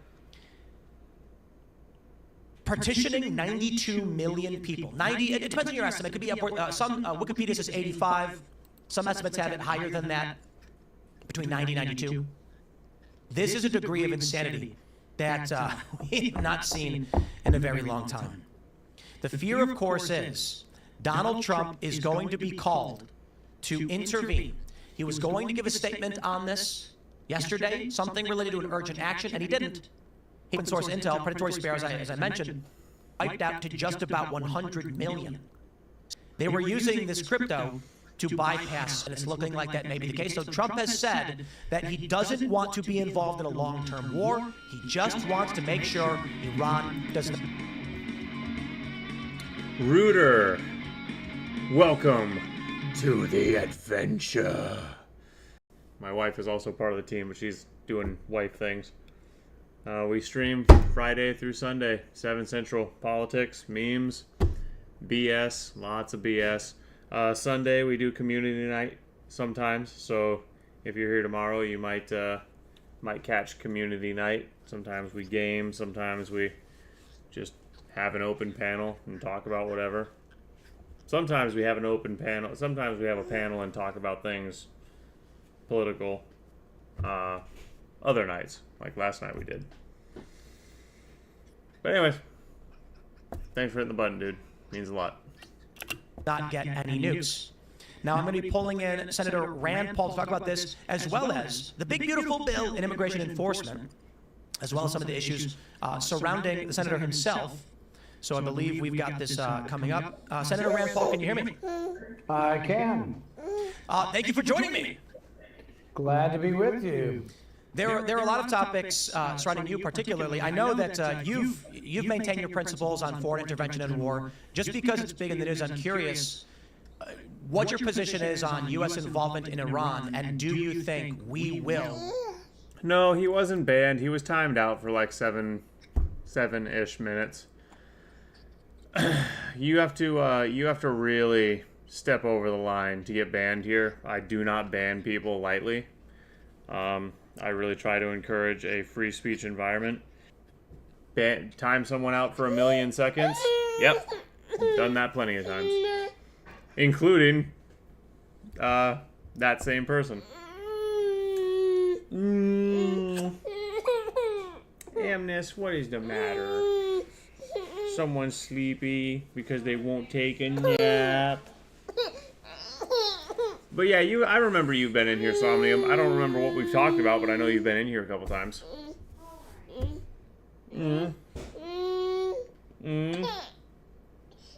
What is it, my little Pudge?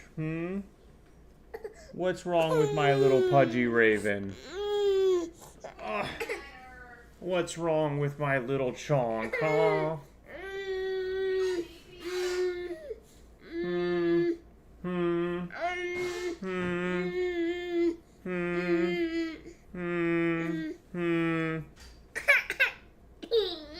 Yeah. I think someone's a sleepy girl.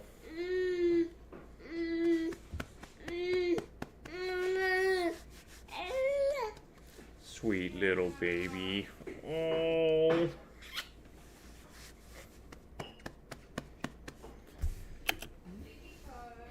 Baby Pudge. The United States intervened militaristically in the war. I fervently hope that we will not. I don't think it's a good idea. And I say that even if the president should decide to do it, he would have to come to the Congress in advance and ask for a declaration of war. The Constitution is very prone to war. I have mixed feelings about AI, Somnium, because on the one hand, I believe that it's good to get with the times and master. And on the other hand, AI is kind of unique in that it's unique in terms of degrees or scale. When the automated assembly line happened, a bunch of manufacturing jobs disappeared. When certain other technological innovations happened, bowling pin setters.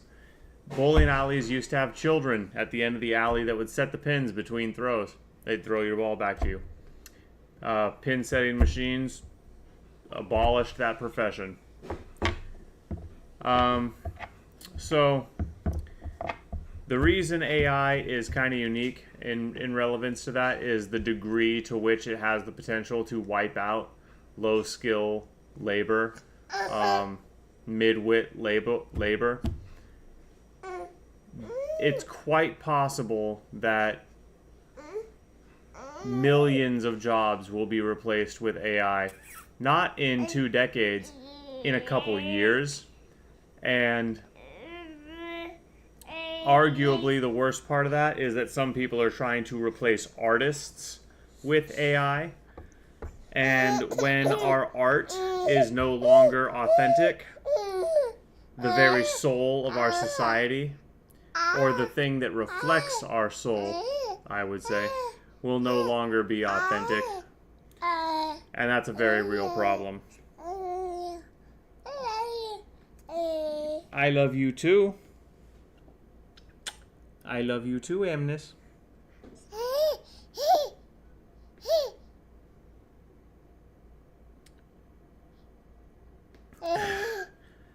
Something like that, Glazy. I hate to say it, but we might actually end up needing something like that, yeah. Because we are quickly heading for a world with the advent of AI and humanoid robots and all that kind of shit.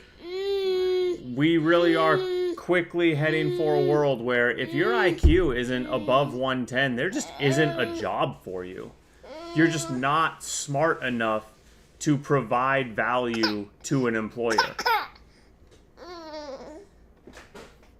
And all the like physical labor jobs so over competed for that you'll basically need to have 10 years of experience and a master's degree in digging to get those manual labor jobs. AI get fuck over. Yeah. Ah.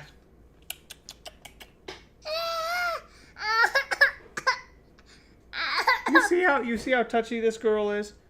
Your daddy gives her kisses and she gets upset.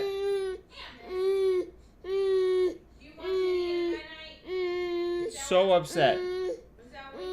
So upset. So upset.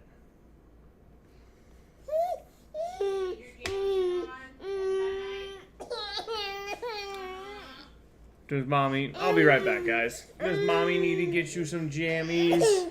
Some titty? Aw. Need some jammies and some titty in that night? Make sure those shorts won't be comfy to sleep in. Hold it.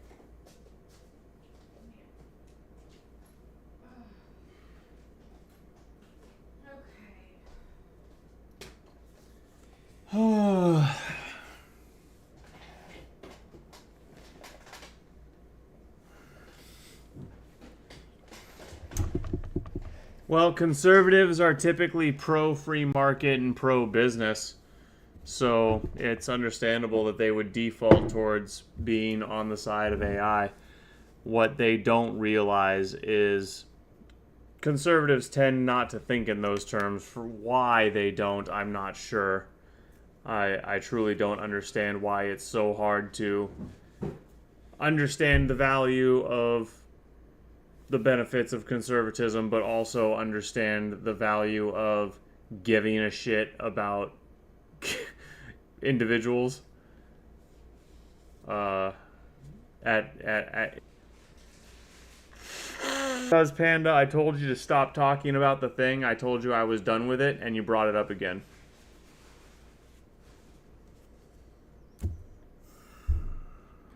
Ugh.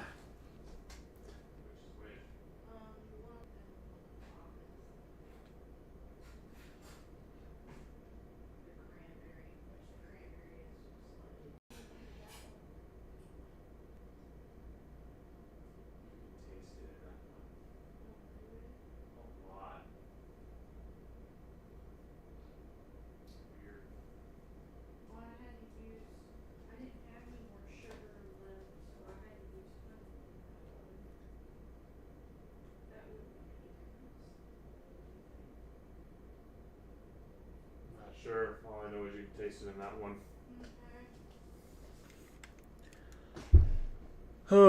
This wouldn't be a sneak attack. This would be something everybody's been deliberating on the front page of the newspaper. There's absolutely no reason why he shouldn't ask the permission of Congress. Now, I doubt that happens, but that's the way it's supposed to happen. And then there's the other question of, even if you have constitutional permission to do it, is it wise and will it lead to the outcome you want? And I think there are two possibilities, and it's unknown. One possibility is that Iran is humiliated, they feel utterly defeated, and they say, I'm sorry. I mean, if you use an AI to make a song and then you get people together and you have a real world instrumental cover of that AI music, hopefully they would do something a little different and not just copy it verbatim. But that would arguably be using AI as a creative tool, which would be less damaging to the soul, but still pretty damaging.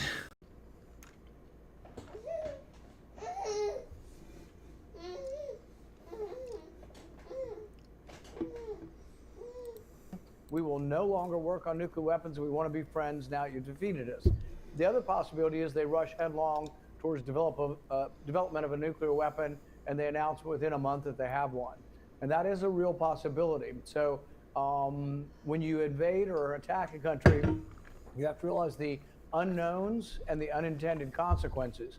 The other thing is if you think you're going to achieve regime change, are the Israelis going to occupy Iran while that happens? Are the U.S. soldiers going to occupy Iran? This is a much bigger country than Iraq, but in a lot bigger country than Afghanistan. I just can't imagine the chaos that will ensue. It does seem like the U.S. has been preparing for some kind of intervention. We've seen reports that refueling tankers are being repositioned across Europe, moving closer to the region.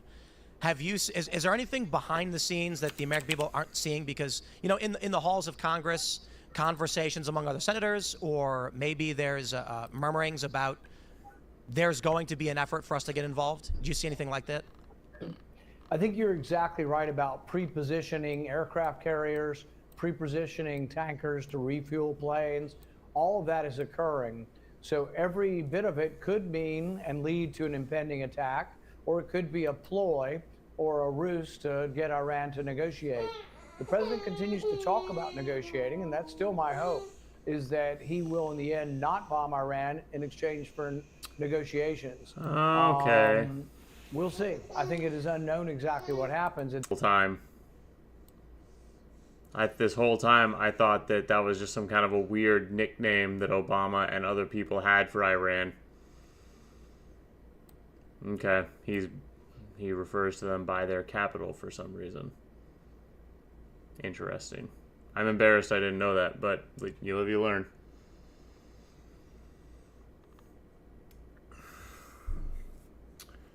Yeah. That is a significantly bigger piece of dirt than both Iraq and Afghanistan for sure.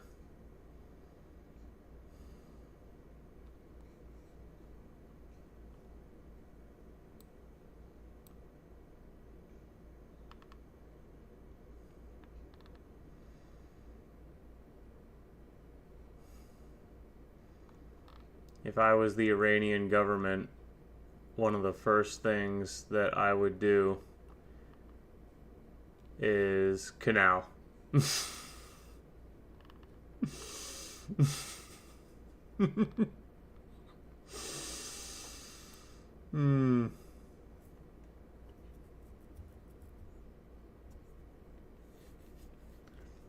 That is true. That is true, Panda. Is that like all the problems you can fix with more? You know, because at some point, no one can deny. At some point, there's enough bones. There is? Yes. Now, I'm not sure anyone's ever reached it, but theoretically, it has to exist. Because I thought you could always use more bones. Well, yeah, because no one has ever reached the theoretical point.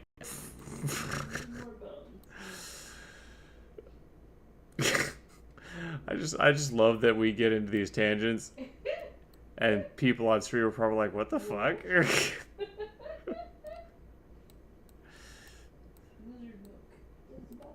Lizard milk does the body good.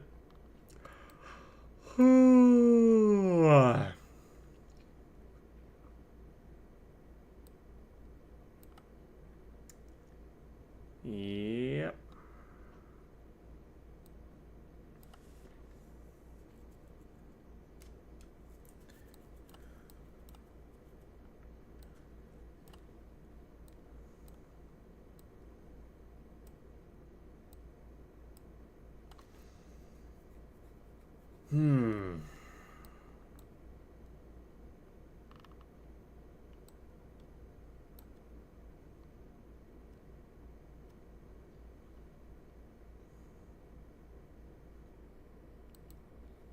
This point, but I think people need to think fully through.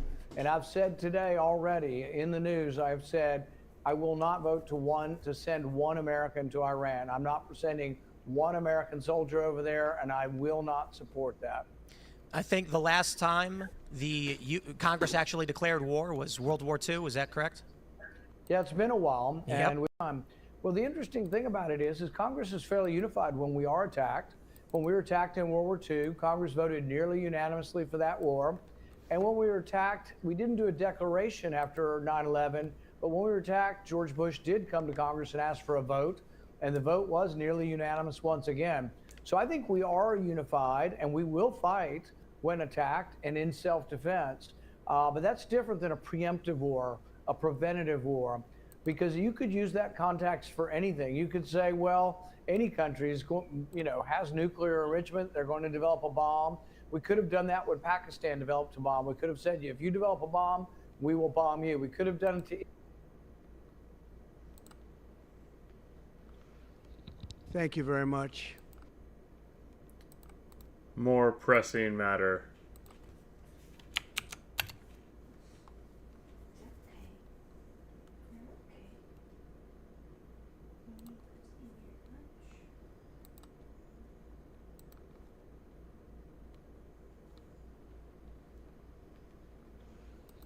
Thank you very much.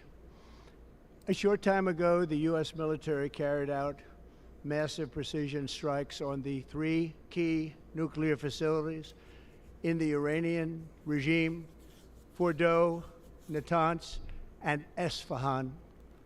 Everybody heard those names for years as they built this horribly destructive enterprise. Our objective was the destruction of Iran's nuclear enrichment capacity and a stop to the nuclear threat posed by the world's #1 state sponsor of terror.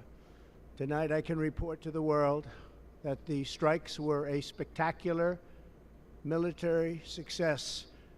Iran's key nuclear enrichment facilities have been completely and totally obliterated. Iran, the bully of the Middle East, must now make peace.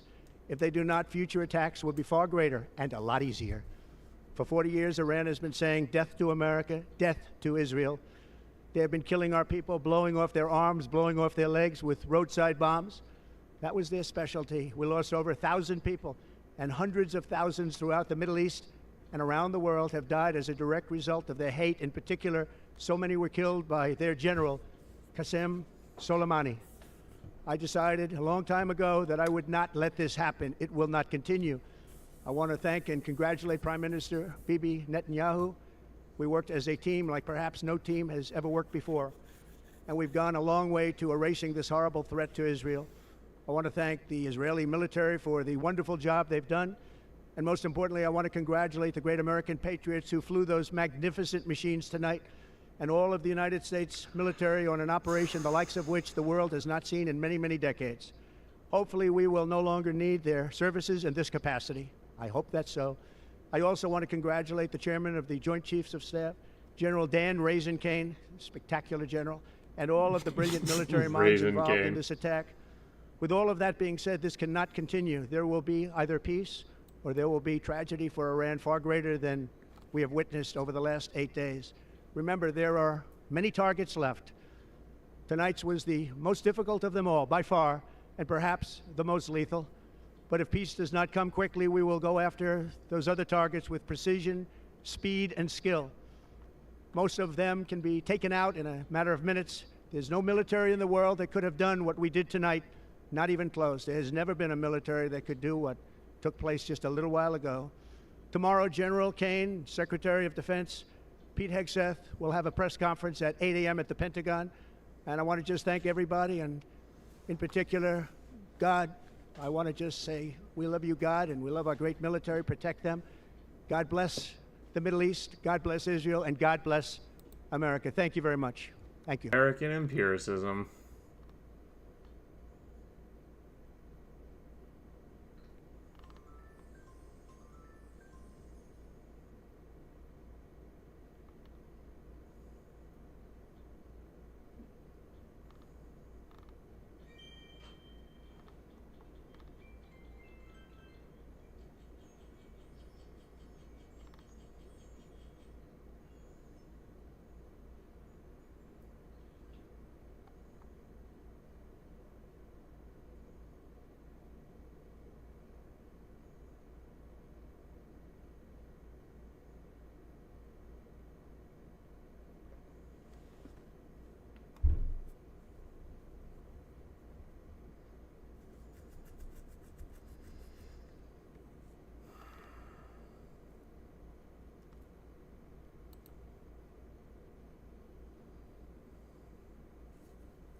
So I won't talk too much. The old Texan politician, Ross Perot. The name sounds familiar.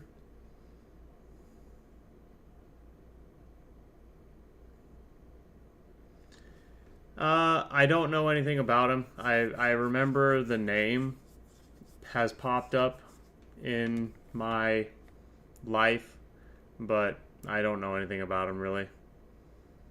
Was it truly just a random ass curiosity, or was there something to you asking?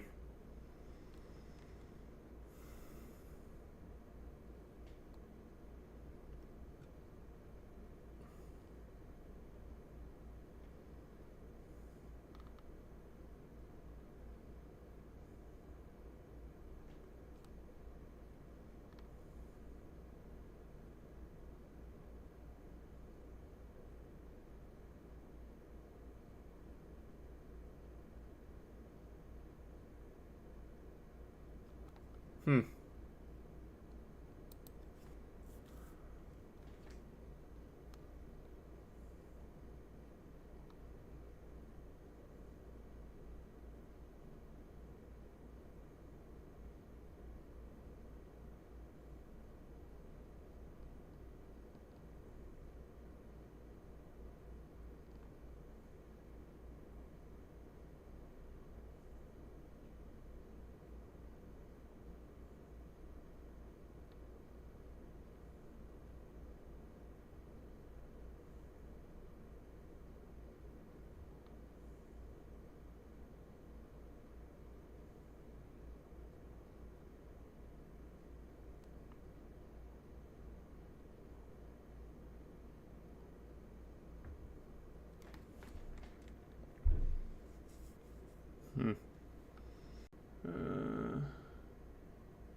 Hmm. Yeah, Frank Zappa is definitely an oddball for sure.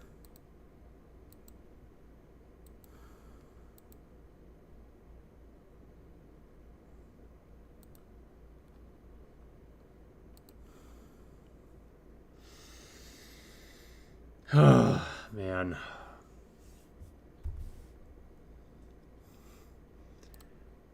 Well, we have been live for like 4 hours, and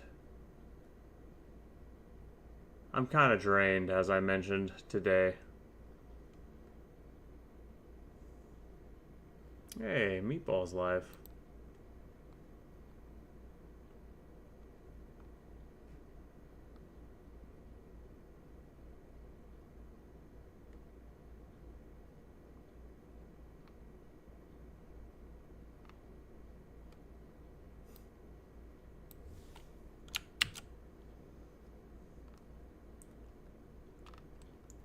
For anyone who doesn't know Meatball, very nice old dude. He's got Master Meatball, and I think he's got Meatball Sub or something like that. Day. And a fantastic evening. And a fantastic life in general, for that matter. We'll see you on the next adventure.